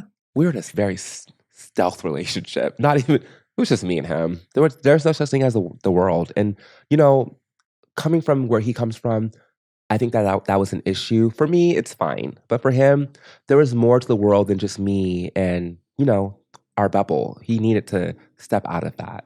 And I did it too. Oh, Yeah. I feel like it's easy if like, especially if you're madly in love to get institutionalized, fall into a fucking routine. And it's easy to do. So many people fucking do it. Yeah. And you gotta shake things up sometimes. Yeah. Yeah. And like, I hope that he's not bothered by your success. Because No, I think he's happy for me. It's something that I always talked about since I was, um, like I always was like, oh, I wanna be someone, or oh, I wanna do this, or oh, I wanna do that. A lot of the things that I am doing right now, we discussed. So it's not like really a surprise. And anyone who personally knows me should not be surprised by anything, honestly, that's going on in my life right now. Because it's very, very, very intentional, honestly. good. Yeah. Good. As we Stepping into the industry was very intentional. I fucking hope so. Shit. Every move, well, honestly, in the beginning of my industry journey, it was more so. Survival or Well, it was survival. You know, shout out to the girls that come into sex work and it's nothing but success from the beginning. You come into sex work and everything's all about success. I came into sex work because I needed to survive and I was at a very vulnerable place in my life. And I was in sex work for an ample amount of time before I met my boyfriend. And while I was with my boyfriend, did I engage in sex work? I mean, yes, I did. My boyfriend took care of me, but I took care of myself as well. did he know you were still engaging in sex work? Yeah, he did. Okay. So that's like I don't want to go too into detail about our relationship, like the ins and the outs, but he knew that's why what's going on now is not like a thing. For sure. I've always been a sex worker. I've actually been a sex worker my whole entire adult life. Yeah. That's awesome. Yeah. Yeah, it is awesome. But it was not always like I'm Leilani. I've always been Leilani Li. That's always who I've been. And in my mind, my delusions have finally caught up with me. I'm like so, like, as I said, like anyone who knows me is not surprised. Because I remember back in the day, they'd be like, who does this bitch think she is? And I would like even be online, like just lying away. I mean, there's the old adage in entertainment of you got to fake it till you make it. Yeah, it was. Yeah, yeah. I was just delusional. I mean, So delusional. honestly, So funny. anyone who is successful in any form of entertainment has to be delusional to a degree. You have to be like, yo. So, to the point where you believe it. You, Right, like- you believe it. I sat there so delusional, and I look at myself in the mirror today, and I'm like, your delusions have really paid off because every delusion you've ever deluded, you're living. It's so funny. Well, and I think that Russia actually says that you weren't delusional. Well, I wasn't delusional. I had a vision for myself. I'm very far-sighted. Do you know what that means? See into the future. Yes. And I could have $100,000 today, and I don't. But I'm just saying that I could have $100,000 today, but I feel I would still be thinking about 10 years from now. So, like nothing is ever going to be enough for me because I'm always thinking about I I am always I'm satisfied, but I feel like I'm never going to be in a place where okay, this is good enough. Well, I'm always thinking about the future. having no ambition is just fucking death. Well, it also is a curse too because you can be sitting there and it's like everything's fine. That's how it was with me and my boyfriend. Everything's fine, but there's something else. There's something else. There's just something else, and Well, I and need this to find it. shit mentality like that is why I had to leave the Midwest because fucking that is the Midwestern mentality of like, oh, well, no, I have a good enough job. Mhm. I have a relationship that I'm not unhappy with. No, if it's not exactly what I want, I don't want it. And that changes. It really does suck. If it's not exactly what I want, I'm not going for it. But hey, there's nothing wrong with that. There's absolutely nothing fucking wrong with that. Like, as we said in the beginning of the podcast, we only have one fucking life. Why are you going to settle for being mediocre? Mhm. Why are you going to do settle? But also too, like you don't have to be grandiose, and what I want doesn't have to be like the best of the best and everything top of the line. What I want could be very simple. Oh, for sure. But like that's what I'm saying. Yeah, it just has to be what I want. You're like, yo, I want vanilla ice cream. Why am I settling for chocolate ice cream? Exactly.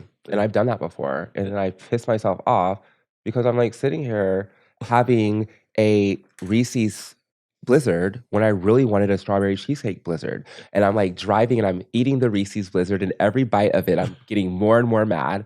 And I'm like, you know what? I'm going to turn around and go get the strawberry Blizzard. As And you told me should. that. 100%. And then when I got it, it still wasn't good enough. And I was like, maybe the Reese's was good. So it's just like, I don't know. And sometimes you don't know until you try it. True. So we've been talking for a while. ask me some good questions. Have I not been asking you good questions? Some risque questions. Well, I thought I asked a couple. I'm just kidding. I was told to walk away from a couple of them. No, well, some of them. I'm fucking with you. I'm just fucking. I don't want the wrong sound bites going out for things that I just really, like sometimes you put things out there and someone who's so educated on the topic is just going to debate you down. And I really don't want to give anyone like any of that, For sure. Everyone's right. And no, nobody's right. Nobody's right. That's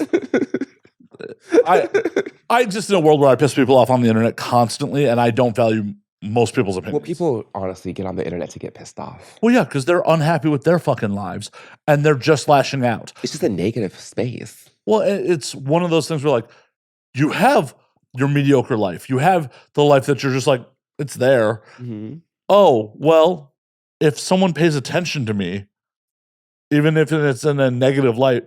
Oh my God, they're paying attention to me. Yeah, true. None of that bothers me. Absolutely none of it bothers me. And you know what? A lot of people, see, we're bold and living out loud, but a lot of people actually don't. They're like fragile. Like the guy who's like sitting at the corner and he's like not talking to anyone. He's literally the one online cussing everyone out. Oh, 100%. He's a keyboard commando. And on one hand, always the most simplest people like in real life, and they're the ones going straight up hard on the internet. Oh yeah, you look at their comments and you're just like, how did you come to that conclusion? Yes. It's absolutely wild. And I don't let it affect me. I just engage with it because it drives engagement. Mm-hmm. I'm very much of like, the algorithm doesn't know if it's positive or negative comments. Bring your negative comments. It'll bring more numbers. That's true. And honestly, I have learned to stop talking about things that I disagree with online, or not like interacting with things I disagree with online, because when you interact with things you don't like online, that's literally all you get to see. So yeah, I will interact with things I disagree with online when it's on my page. Yeah. If you come to me with your bullshit. Yeah. But if it's just in the oh no, I won't go to. Yeah, because if it's just in the timeline and you interact with the thing, that's all you're gonna see. And honestly, like when I see like trans topics, I'll see something, and if I get to read in the comments, I want like the Olympics has been giving that. It's not even. It's like the Olympics, the opening ceremony, and then the boxer situation. If you read the comments, it really can be triggering. So I've learned to like not engage with things I don't like on the internet, because that's all you're going to see. So these people, for you, it's good because it's engagement. Yeah.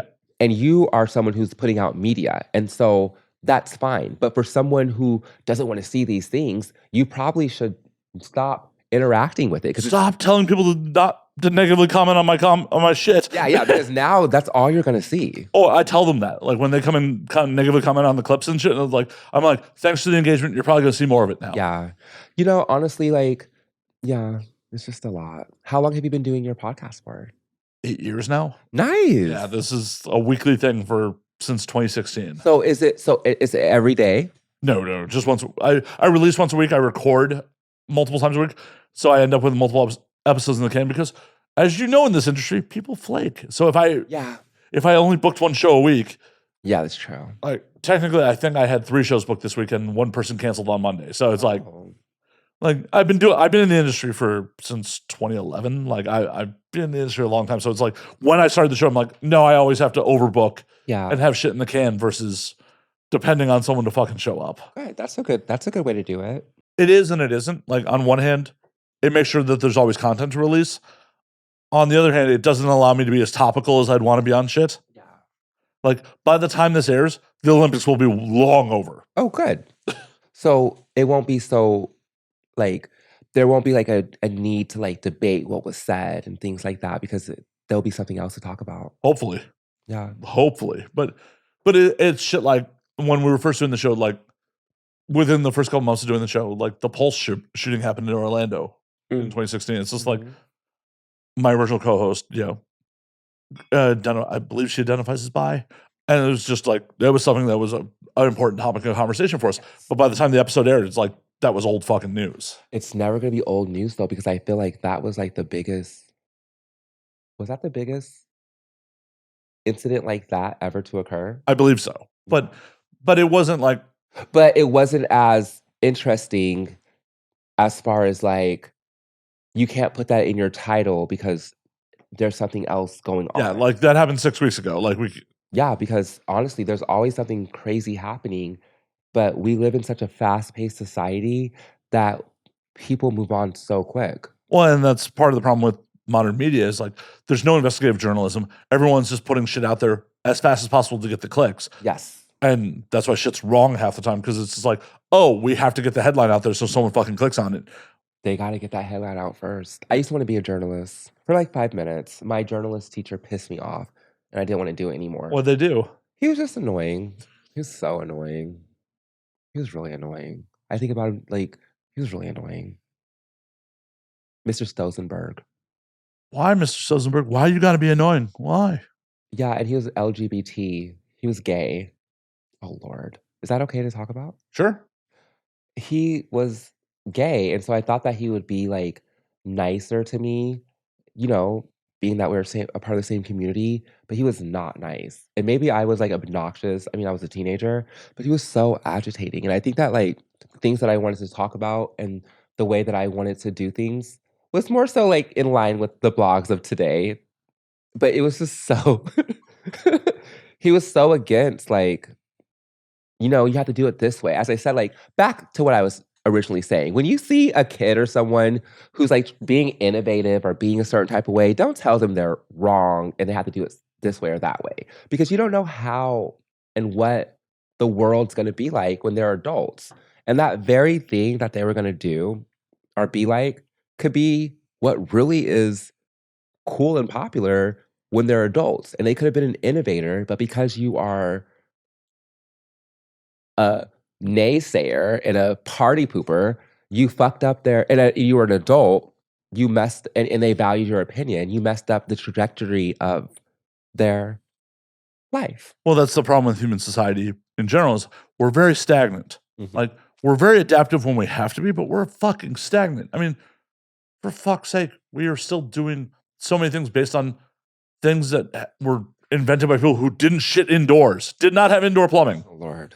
Well, some things I feel like are timeless, but other things we do need an upgrade. Like this. But why are they timeless? Well, because people are just lazy. Exactly. But wait, are people lazy, or were people back then had more time on their hands, and people are not lazy? You know what I will say?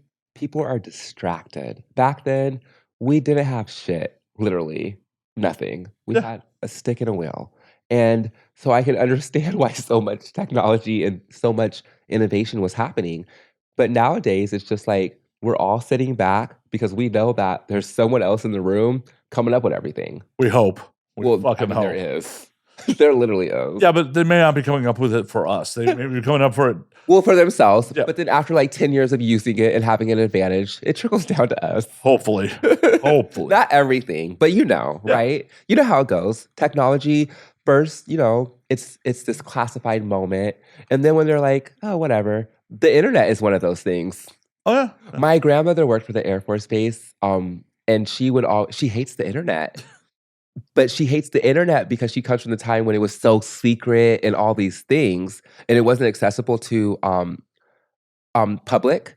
And so she thinks the internet is like, now that the public has it, they don't understand what they have. Grandma.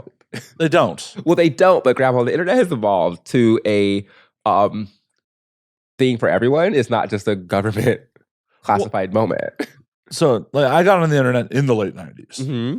And it was a very different beast. Like, yeah. You didn't, for the most part, I didn't browse graphical based websites at that point. Like, it was Usenets and like effectively like internet chat boards. That's what it was. Yeah, it was a bunch of, and it was hard. Like, you couldn't, like, you get on the internet and you can't type in www.bigtits.com and something popped up. You had to literally know what you were looking for to find it, right? Or yeah. it would just be like a blank screen. You had to know what you're finding. And like a lot of it wasn't graphical. It was all just text based, communicating with people. It was a very different place. And like in those days, you had to be a fucking nerd to be on the fucking internet. Well, yeah, because that's what that was for. Yeah. Yeah. Yeah. And then it just, it opened up to fucking everybody, but not everyone has a great grasp on it. Not everyone. And I've said this on air a couple times. We're like, I'm curious in the next generation or so, when kids that were raised by people that grew up on the internet, how they act on the internet. Mm-hmm. How is someone from my parents' generation going to give me guidance on how to act on the internet The internet didn't exist when they were fucking coming up. Yeah, you're right. And honestly, I'm so tired of like people from these generations trying to tell me how to navigate something when the world is completely fucking different. Like, don't tell me about getting a house when houses were 10 cent back then and they're $1 million for a shack now. The world has changed so much because like the difference between like the 90s and the 70s, there was definitely a difference in technology and shit like that. But the 90s and the 70s were much more in line with each other as society goes versus 2024 and 2000, even though that's the same length of time difference. Yeah. Interesting. Well, do you think it's because of like over the last like 10 years we've had like this surge in technological advancements? Oh, And 100%. also, we have been exposed to things that we could never be exposed to by the internet. The internet has become way more, like social media was at first like a cute picture of your shot, a cute picture of your, like weird ass. Yeah, It was Instagram was for photography. You had a MySpace top 8. yeah, exactly. And now it's just a lot. Well, and that's one of those things where like people have all this delusion, like, oh my God, LA is so crazy and violent and shit like that. It's like, if you look at the crime statistics, LA's crime is way down from its historic highs. Oh, really? Oh, the murder rate in like the mid 90s was insane. LA had like, I think 1,200 murders in the mid 90s. Okay. Per I'm year. not from here, so well, I'm just using LA as an those example. people who, like, I will say things about LA, and then people will tell me, "Oh, that's not my experience. I love it." But I'm like, "Oh, it's dangerous and scary." But that's because when I moved here, the sheriff got on the news and said that LA is like the movie The Purge. Yeah, but also, You remember that? Also, that is an elected official trying to run for re-election. But do you remember when he said that? Oh yeah, 100%. Because they were doing all the stuff with everything that they were doing in Beverly Hills and stuff like that. Like with it was just a lot going on, right? But I feel like it has like gotten better. Oh, it's also just not that bad for as many people live It's here. a big place, right?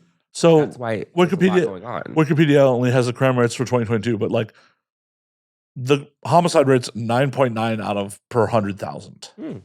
Like it's not huge. It's like let me find if I can find the murder rates for like more recent years. But like looking at the murder rates in the mid 90s, in 1990, the statewide homicide rate was 12.1 per 100,000, and it was 12.9 in Los Angeles County. In 92, it peaked to 21.1. So that's more than double what it was in 2022. Yeah. And so it's like, yeah, so it's gotten better. A lot better. The thing is that social media has made things more accessible, so it feels like it's gotten worse. Oh, for sure. It's been amplified. What's gotten worse is the reporting. Exactly. Like shit that would... Well, better, more accurate reporting. Right. It has been amplified. Yeah. 100% like shit that would have been in some regional newspaper, like some mass shooting in middle of nowhere, Texas, would have never been picked up by the LA Times.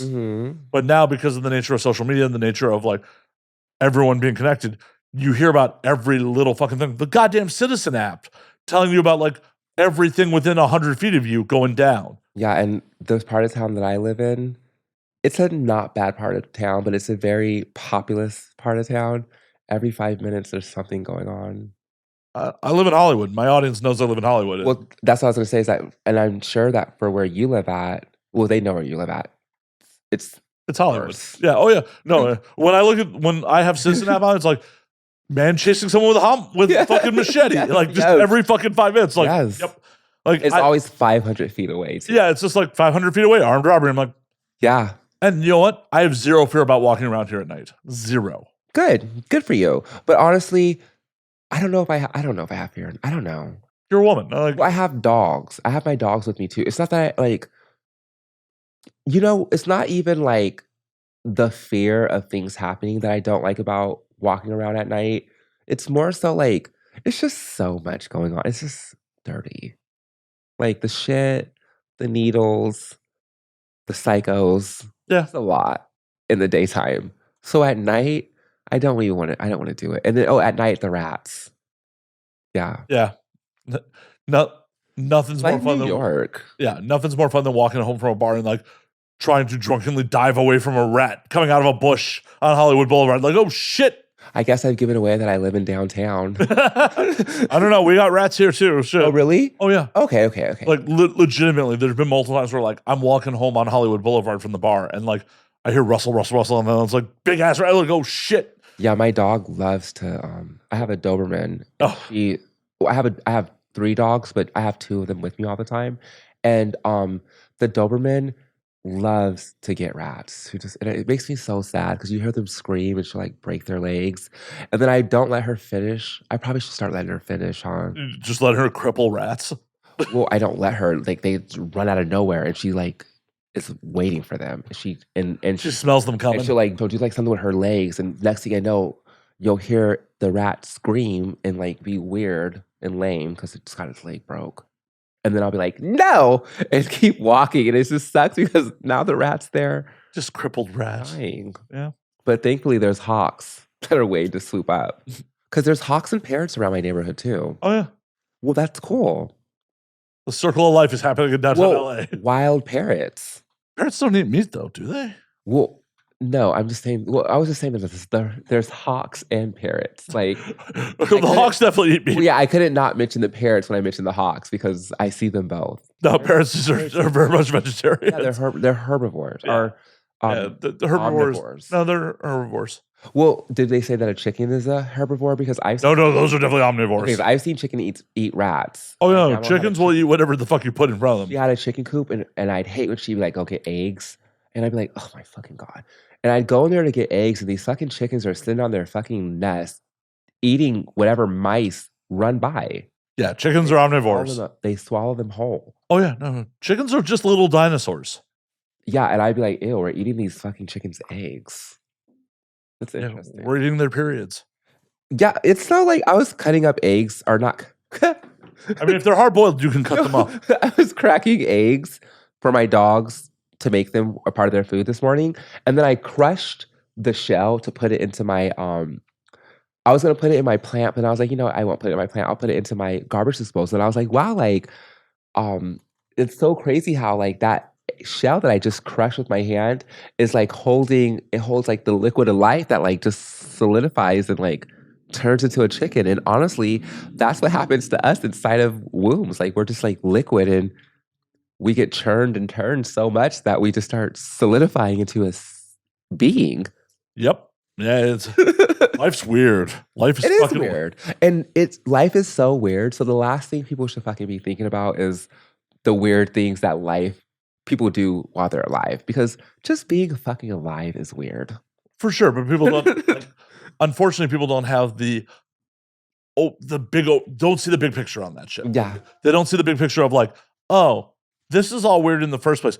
Because for fuck's sake, all of this, every last thing. Yeah. Every last thing we're doing is just a soggy thing in our skull interpreting electrical signals. Yes, and everything we're doing is fucking weird. Like we're born naked and we are sitting here clothed. Like we have all this stuff around us. We're paying for our food. Everything that we do is fucking weird. If you really broke down society, it's just really weird. It's really weird. And you could be like, that's the way it is. It's not the way it is. It's the way some people maybe like, how old is Western civilization? Couple thousand years. Okay, so like a couple thousand years ago, people were like in a cave with light, with like a candle going, and they're like, we're gonna need to live like this. This is rude. This is what's right. This is what's wrong. We need to stop shitting on ourselves and start shitting in a bowl. Nothing's natural. No, nothing we do is natural. No, absolutely not. Like one of my friends, a wild communist, but he posts a meme like this all the time. Like, if some ape out in the fucking jungle was hoarding all the bananas while the rest of the apes starved, we would be like, "What's wrong with that ape?" Yes. We do it in human society. It's like, oh, that guy's a baller. But if bees were getting up and putting on ties and going to their different little social groups and going to work and arguing and making fun of that bee for this moment and that moment, we'd be like, bees are fucking weird. Why don't they just buzz and make honey? Yeah, absolutely. Like, you know what I mean? Absolutely. Like, it's a lot. It's a lot. And I love it.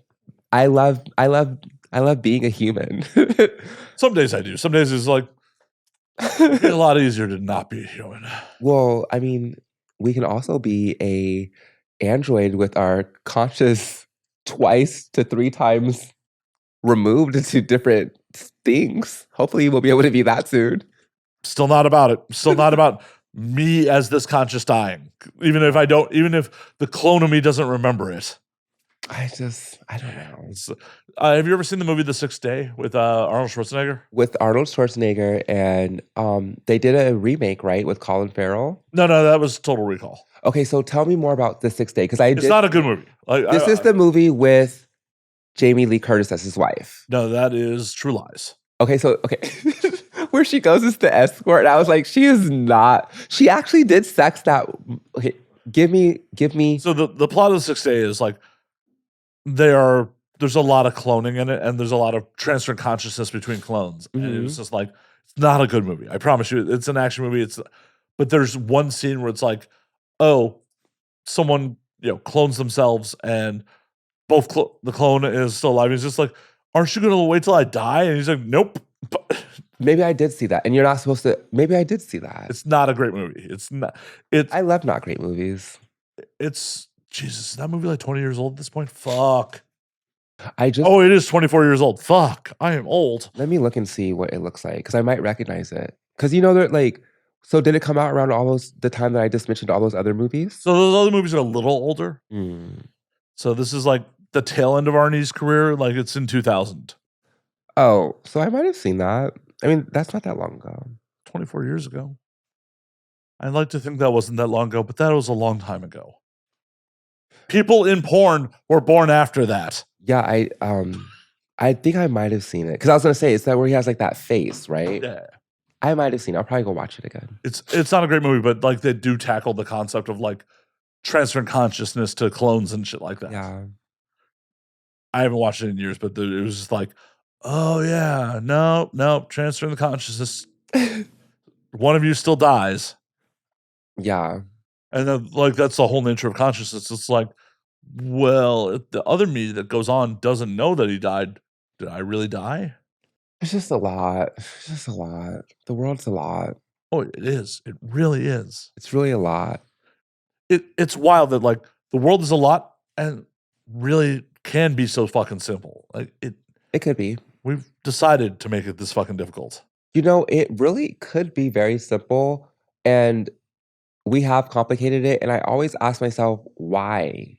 Like, and that's when you really can get into religion and really honestly ask yourself, maybe there are aspects of religion that are real. When we were talking about like Christianity and stuff like that, like what the fuck is up with all the chaos? Like, is there like an antichrist? Or is Satan walking the earth, making sure human beings continuously argue over the most mundane, non-important bullshit while we destroy our only natural habitat that we have? I don't think so. Are we from Mars? One I don't think either, but I think it's just a lot of very short-sightedness. I think we are from Mars. I think that we are from Mars, and I think that we did what we're doing to this planet. We're just sucking it dry to the point where it's going to be a desert planet. And then where do we go next? Yeah, well, the elite. Well, not us. Yeah. The ones that make the rules. Yeah, which ain't us. Well, one day it will be us. Maybe. I don't want to make the rules though. Yeah, it seems like a lot. That's the thing. It's like you have to have a certain mindset if you're like, I want to be in power. That's true. That's very true. I mean, that's the fucked up part is like the presidency pays $400,000 a year. Okay. Not a lot of money in the grand scheme of things. It's a lot. It's a lot to the average person, but if you're in... So times 4. Okay, still. 1.6 million. With a potential... So 1.6 million, and then it comes with... But also, so that's 1.6 million flat, and Right. then what else comes with being the president? Like, well, a lot of crazy power shit. But if you were in the private sector and that powerful, you're definitely making more than 1.6 million in 4 years. Yeah, that's true. So it is a certain kind of mindset that's like, yeah, I want to be in charge.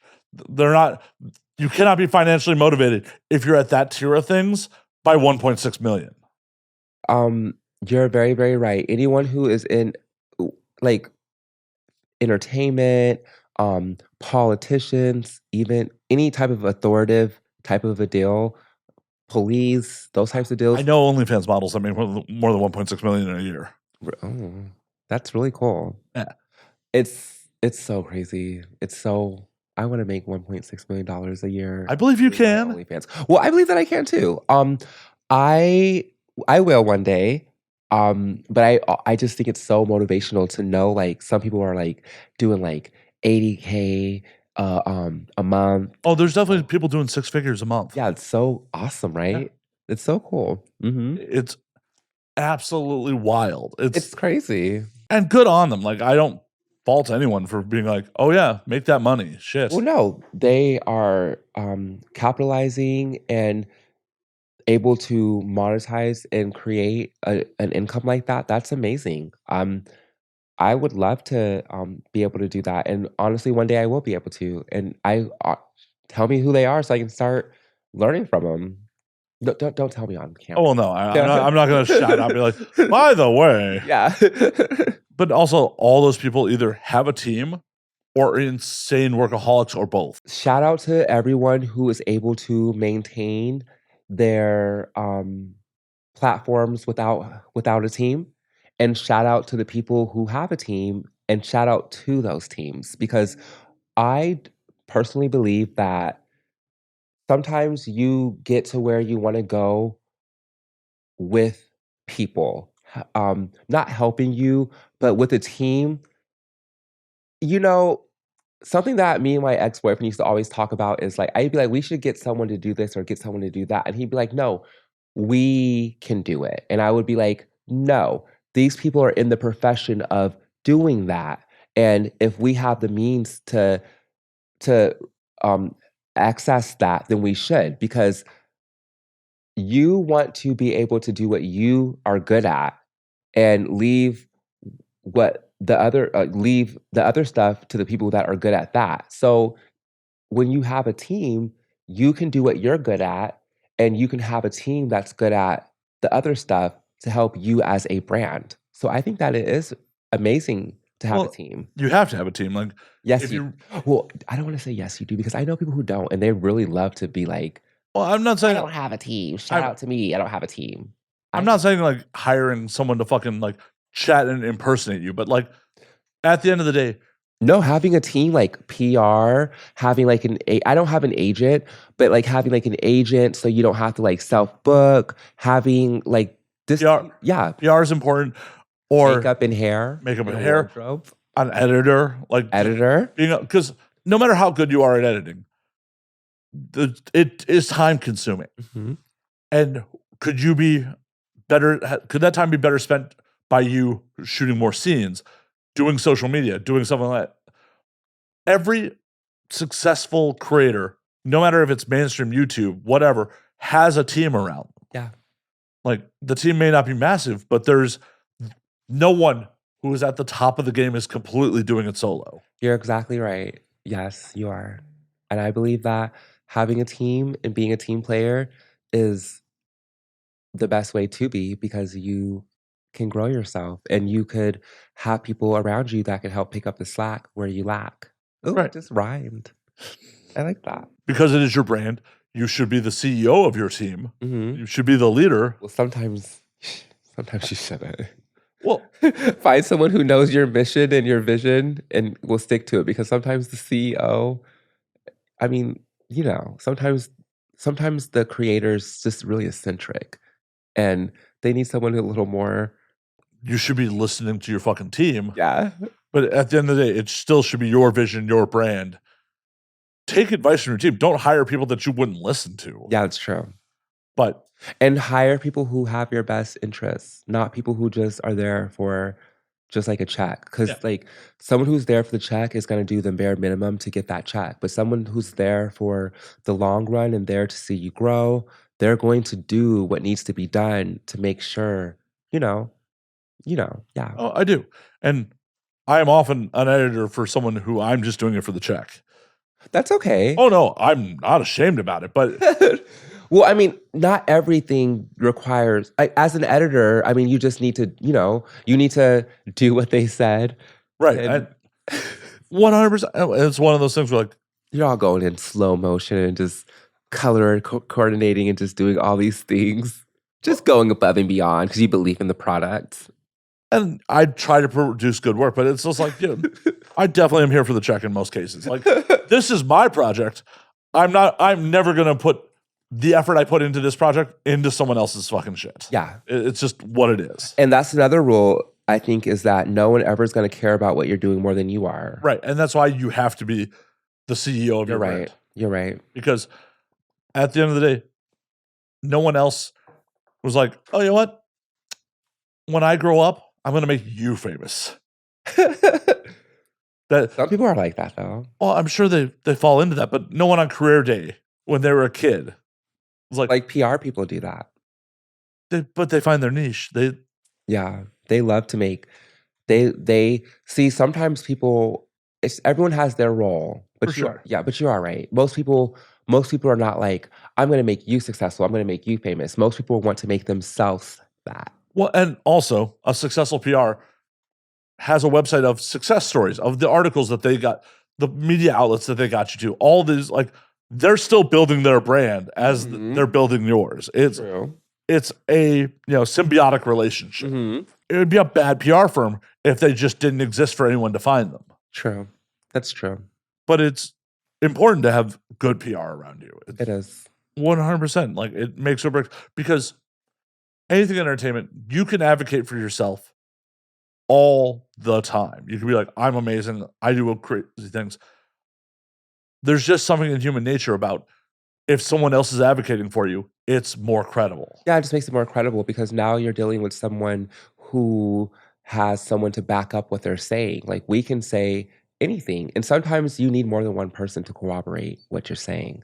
But if you have someone who has a good reputation or someone whose word has always rang true, I mean, that's a good reputation. I think I just said the same thing twice in different forms. But someone with credibility, right? You are right. It makes you way more credible. It really does. Like, I can come in and say that, oh, I'm the greatest ever, and you could be like, oh yeah. But if someone comes in and is like, oh my God, she's the greatest ever, you're gonna anticipate the greatest ever coming before you versus someone proclaiming it themselves. Oh, for sure. Like, and it just adds credibility. Also, just doing things and having other media outlets and all that shit to have you on and vouch for, like, oh, she was awesome. Like, oh, well, she was awesome there. We'll book her. And it's a snowball effect. That's why you look at musicians and shit like that. They leave a band, they leave a project, and all of a sudden they're still famous. They're still doing shit because so many people have signed off on them being awesome. Yeah, that's true. And then sometimes other bandmates totally disappear because they never really got out of like that umbrella to become an individual with the credibility of awesomeness. Yep. And it's just how entertainment works, like how the world works. It's a snowball effect. Yeah, it is. Once you've been proven somewhere, like, people are willing to take risks on you on the other things. That's true. So you just got to get out there and do the shit. That is true. That is the best way to do anything. The best way to start anything is to just get up out there and just start. But don't start a podcast. There's too many of us. I've heard that the general consensus is that they are tired of people starting podcasts, right? Well, especially if you're a white dude with a beard. But why? Because everyone's got one. I mean, there's a lot of things everyone's got. You just have to find what's good and what's not. Well, so the reality of the situation is, if you were to start a podcast, anyone start a podcast in 2024, you need to find a niche subject. You have to, hyper focus on a niche subject and get fans of that niche subject. Okay. The general conversation shows like this, there's too many of them. Okay. And one of the original podcasters is Joe Rogan. Yep. Yeah, because he has a Netflix special out. And so I only know him from, I don't know much about him, but I know his name. And I know him, and I thought he was a conspiracy theorist who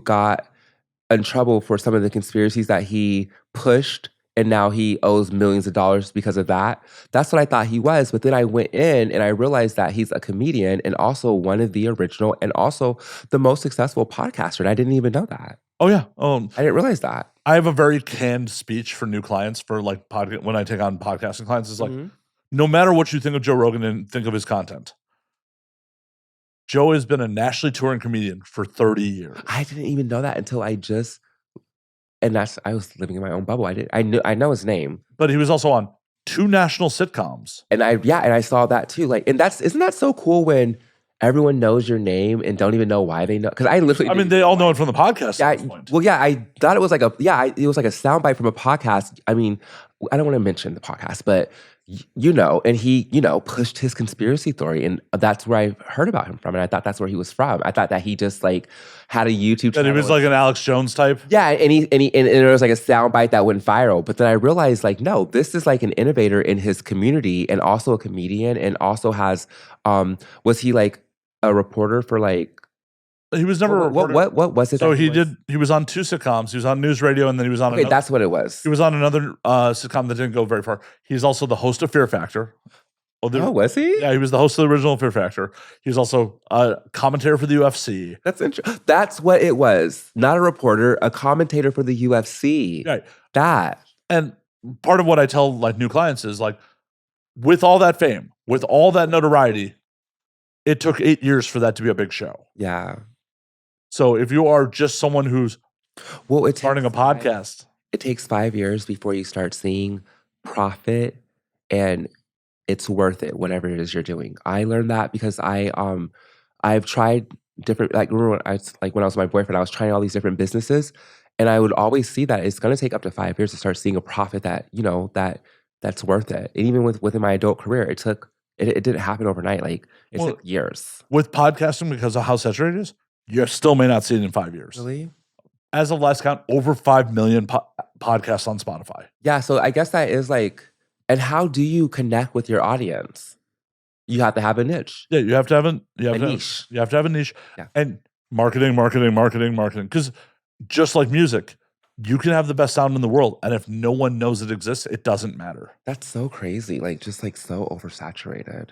I've never been like really much of a podcast person. I do listen to one podcast. It's called Mile Higher, but I found it on YouTube, and they do have a podcast as well. Well, and YouTube's great for that because YouTube is probably the best place for podcasts because their algorithm will actually suggest shit. Apple and Spotify, the search algorithm's horrible. Oh, that sucks. They'll recommend my show at the bottom of similar shows, but especially because this is a general conversation show, if someone tunes into this episode, this might not be what they're looking for out of a podcast, where the episode that is, as of time of recording, dropping tomorrow, is ridiculously silly. We were just like, the guests and I are real life friends, and we were just being fucking ridiculous the whole time. That's so fun that you never know what your show is going to be about because it's just based on your interaction and chemistry with your guests. Like, it could be like, it can go any way. Oh yeah, and there are some turds out there. I will freely admit, some episodes are not great. Oh no. And these things happen because it's real life. Because this shit isn't scripted. And sometimes it's like, oh hey, we have no chemistry. Or, oh hey, you're nervous and I have to carry the show because you don't know. You're just like, fuck. And you mostly deal with industry? A lot of industry. I mean, I have some comedians and musicians on. I was gonna say, why would they be nervous? Like, this is so simple. I don't know. Like, we're performing. I always like, oh, you were like, because I've had people tell me afterwards, like, oh, that was so easy. I was kind of nervous coming in. I'm like, you were nervous? Like, okay. Yeah. Like, I never, maybe that's a fault on me as a host. I never think of like being nervous doing this, like, or that my guests would be nervous. It's just like, we're just going to sit and bullshit. My concern is always, it's never about like, I'm like nervous. It's more so like, I wish I had like a screen so I could like see how I look. You do? Well, it's not, I do. And I'm sure the audience has seen me look a little bit, but like a one that's big enough so I can just like see how I look, how I should be positioned. Because I think that is like more so like my concern, just making sure that I look as great as I can. Like, I think that's where the nerves come in for me. But other than that, like, just like having like this type of conversation, just like sitting down and talking with the cameras going, they're not even moving. No. Yeah, it's really simple to me. Oh yeah, But this yeah, is supposed to be painless. This is supposed to be fun. your setting because it's just me and you. But I have been on a podcast where it was a camera crew. And so although me and her were talking, we were talking like when me and you are talking face to face, but the camera crew was that way. And so, and if you turn, you would see them. And so that kind of made me nervous because I was like, I was nervous with that. But most of the time, I'm not nervous for podcasts. Well, good, good. I'm glad you're not nervous. I'm glad you're having a good time. I mean, we're fucking on camera all the time. But I mean, I don't think you and I are. But well, not me and you. Like, I'm like, well, how drunk did I get? Shit. Well, so for me, like I'm not meeting my partners until we pull up, and then we have to do it on camera in front of the crew. So this is like the least nerve-wracking thing to do on camera for me. Oh, as it should be. But there are definitely some people that would rather fuck than talk about like actual like intimate thoughts in their head. Well, it's easier to fuck on camera than just talk about your thoughts and opinions. Well, it's definitely less risky. It definitely is. Yeah, that's funny. It is less risky. And, you know, it's just fucking. Yeah. Now talking and sharing your opinion and all those things can come back to haunt you. Yeah, fuck them. Like, I don't think. Well, remember what we said. We've grown out of people pleasing. Oh, yeah. Their opinions don't fucking matter. They matter to them, but not to me. Exactly. And to you. Exactly. Yeah. They can have their opinions, but it's not for us. It is not. That's one thing about all of us. We all have an opinion, but that doesn't mean anything. Nope. Because I'm going to, sleep soundly no matter what your opinion is of me. Mm-hmm. So, how are you feeling about the political landscape right now? Oof. Are you liking the new options? I feel better about the new options than the old ones. I just So some people were kind of about the new options, but then they added the +1, and now they're seemingly not. I mean, it's kind of fucked up. They're liking him, right? It's kind of fucked up to be like, hey, we added a Midwestern white male. Yay! It's kind of giving that. They're kind of all happy. Well, not all happy, but now they're like, oh, she could win. Yeah. She got a fat white dude from the Midwest. She could win. You know, one week it was Sleepy Joe. The next week it was lying about her race, Kamala. I don't know what's going on. In both weeks it was. I will not be comfortable until the votes are fucking counted. Yeah, but even then, you know how that goes with this group. Oh yeah, but how can I just can't. But what is going on right now in our country? You know, like when it comes to the politics, because it's just like what is going on? Like, what are they like? What's going on with Trump? Like, what happened with the legal stuff? What's going like? Blind tribalism is what's So going on. what is just going on? Like, there's just so much going on, and then it's just like sometimes you're like, what is just going on? Mostly just blind tribalism. Yeah, like what is? It's just like sometimes I think about stuff, and I'm just like, this is just like, I can't believe it's real. Like how like politics used to be more political and more politicky, right? Like now it just seems like I don't know what it seems like. It just seems like oh, our only political goal is to stifle the other side. Not that every policy that's put forth should benefit Americans, because we're all fucking Americans. But people have gotten in their head like, oh no, we are trying to stifle the perceived enemy, which are other Americans. Yeah, and it's giving very much Republican against Democrat, and it's giving also, you know, some people are voting Republican because they believe like that it's not about, like I saw this post today where they were saying it's not about Trump, it's about America getting back to being America, and like the Democrats are, and it's, I don't know what's going on. I mean, America's had a not so great history.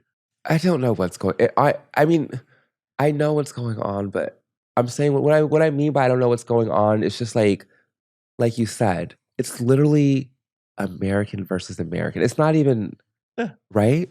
Because every policy that is being put forward from either side of the aisle should be there to benefit Americans, not one subsection of Americans, Americans as a whole. And then no matter which way it goes, it's feeling like there's gonna be a riot. Possibly. It's gonna be a riot because it's gonna be a riot because someone won or someone lost. Yeah, time will tell. There's a We reason. have several months We until do. the election. There's a reason that "May you live in interesting times" is a curse. Will this air before or after the election? Before. It definitely, I don't think I have that much in the can. I'd have to count, but I don't think I have that much in the can. Lord, it's just so much. Let's hopefully not have to do the next one in Europe. I just really feel like I don't know what's going on. I really just want the tension between American against American to, like, go away. And then, like, slogans have become so, like it's like profanity. It's not even profanity, but it's you know what I'm talking about. Well, it's crazy because It's just today on social media, I saw a woman get a Trump tattooed across her forehead. Really? Yeah, it was on Twitter. I don't know, it's the internet. You don't know if it's actually real or not, but It could be true. It could be real. it could be real. I don't give a fuck who you're voting for. These people are supposed to be civil servants. You should not be worshiping them. It doesn't matter if it's Trump, Kamala, Obama. It doesn't matter. These are all people that Yeah, are that's true. supposed to be a representative government and representing us and representing us as Americans' they're- best interests. You should not be fucking worshiping Yeah, them. they're not like pop culture. They're supposed to be our leaders. Right. Yeah, our leaders But for they're our supposed- of our society. They're supposed to represent us, not rule us. Yeah, We left England to not have a fucking king. It is supposed to be a representative government. it's just a lot. You should not be worshiping any fucking politician. So it's becoming politics have become like we are now seeing political fanatics. Yeah. Yeah, that right? That's what Yeah. the word. Yeah, political fanatics. And that is what my concern has. That's my concern. Like the political fanatics, and now it can turn into, I mean, being a political fanatic and our country being full of them, we could face a civil war. I'm too old and fat for that shit. Well, honestly, as a trans woman, that's something that I always think about. Like, if the shit hits the fucking fan. You have guns? Yeah. Good. Good. I'm a gun owner. Shit. No. But you know how it is to have a gun in California and all. I know. I have multiple. Yeah. So then you definitely know, and it's how like the laws and everything, and just like I hate to do this. I'm going to call last call. You know we've been doing this for over 2 hours, right? no, it's okay. How long do you usually do your shows for? About 2 hours. Good. So we're going to call last call. Okay. But before we get you out of here, tell the people where they can find you on all the things. So I am on OnlyFans as onlyfans.com/Leilani_Li. I am on Instagram and it is I am Leilani Li. And I am also on Twitter, or X, excuse me, X. It's Twitter. Fuck Yeah, that. Twitter. And I've actually gotten better at calling it X. I will never. But I'm on Twitter and it is also Leilani_Li. And that is where you can find me. You can also find me on Pornhub as well. If you're in the right states. Oh, I know. And if you're not, use a VPN. Well, I heard they don't work. they do. They do. Okay. So I've been told. And I have a free OnlyFans too, which is I love Leilani Li. Give Leilani your money. Do it. Spend your money. Well, give me the opportunity to earn your money and entertain you. Hell yeah. Leilani, it's been a pleasure. We will do this again. Hopefully not from Europe. I would love to do this again. Hell yeah. We can do a show with someone else. Why do you think we need more people? Are you so bored with our relationship No. already that you need to bring a No. third in? Leilani, what the hell? I just heard that you had my sister Ariel on. I did. But we'll discuss that off air. Until next week, drink up, motherfuckers. Cheers.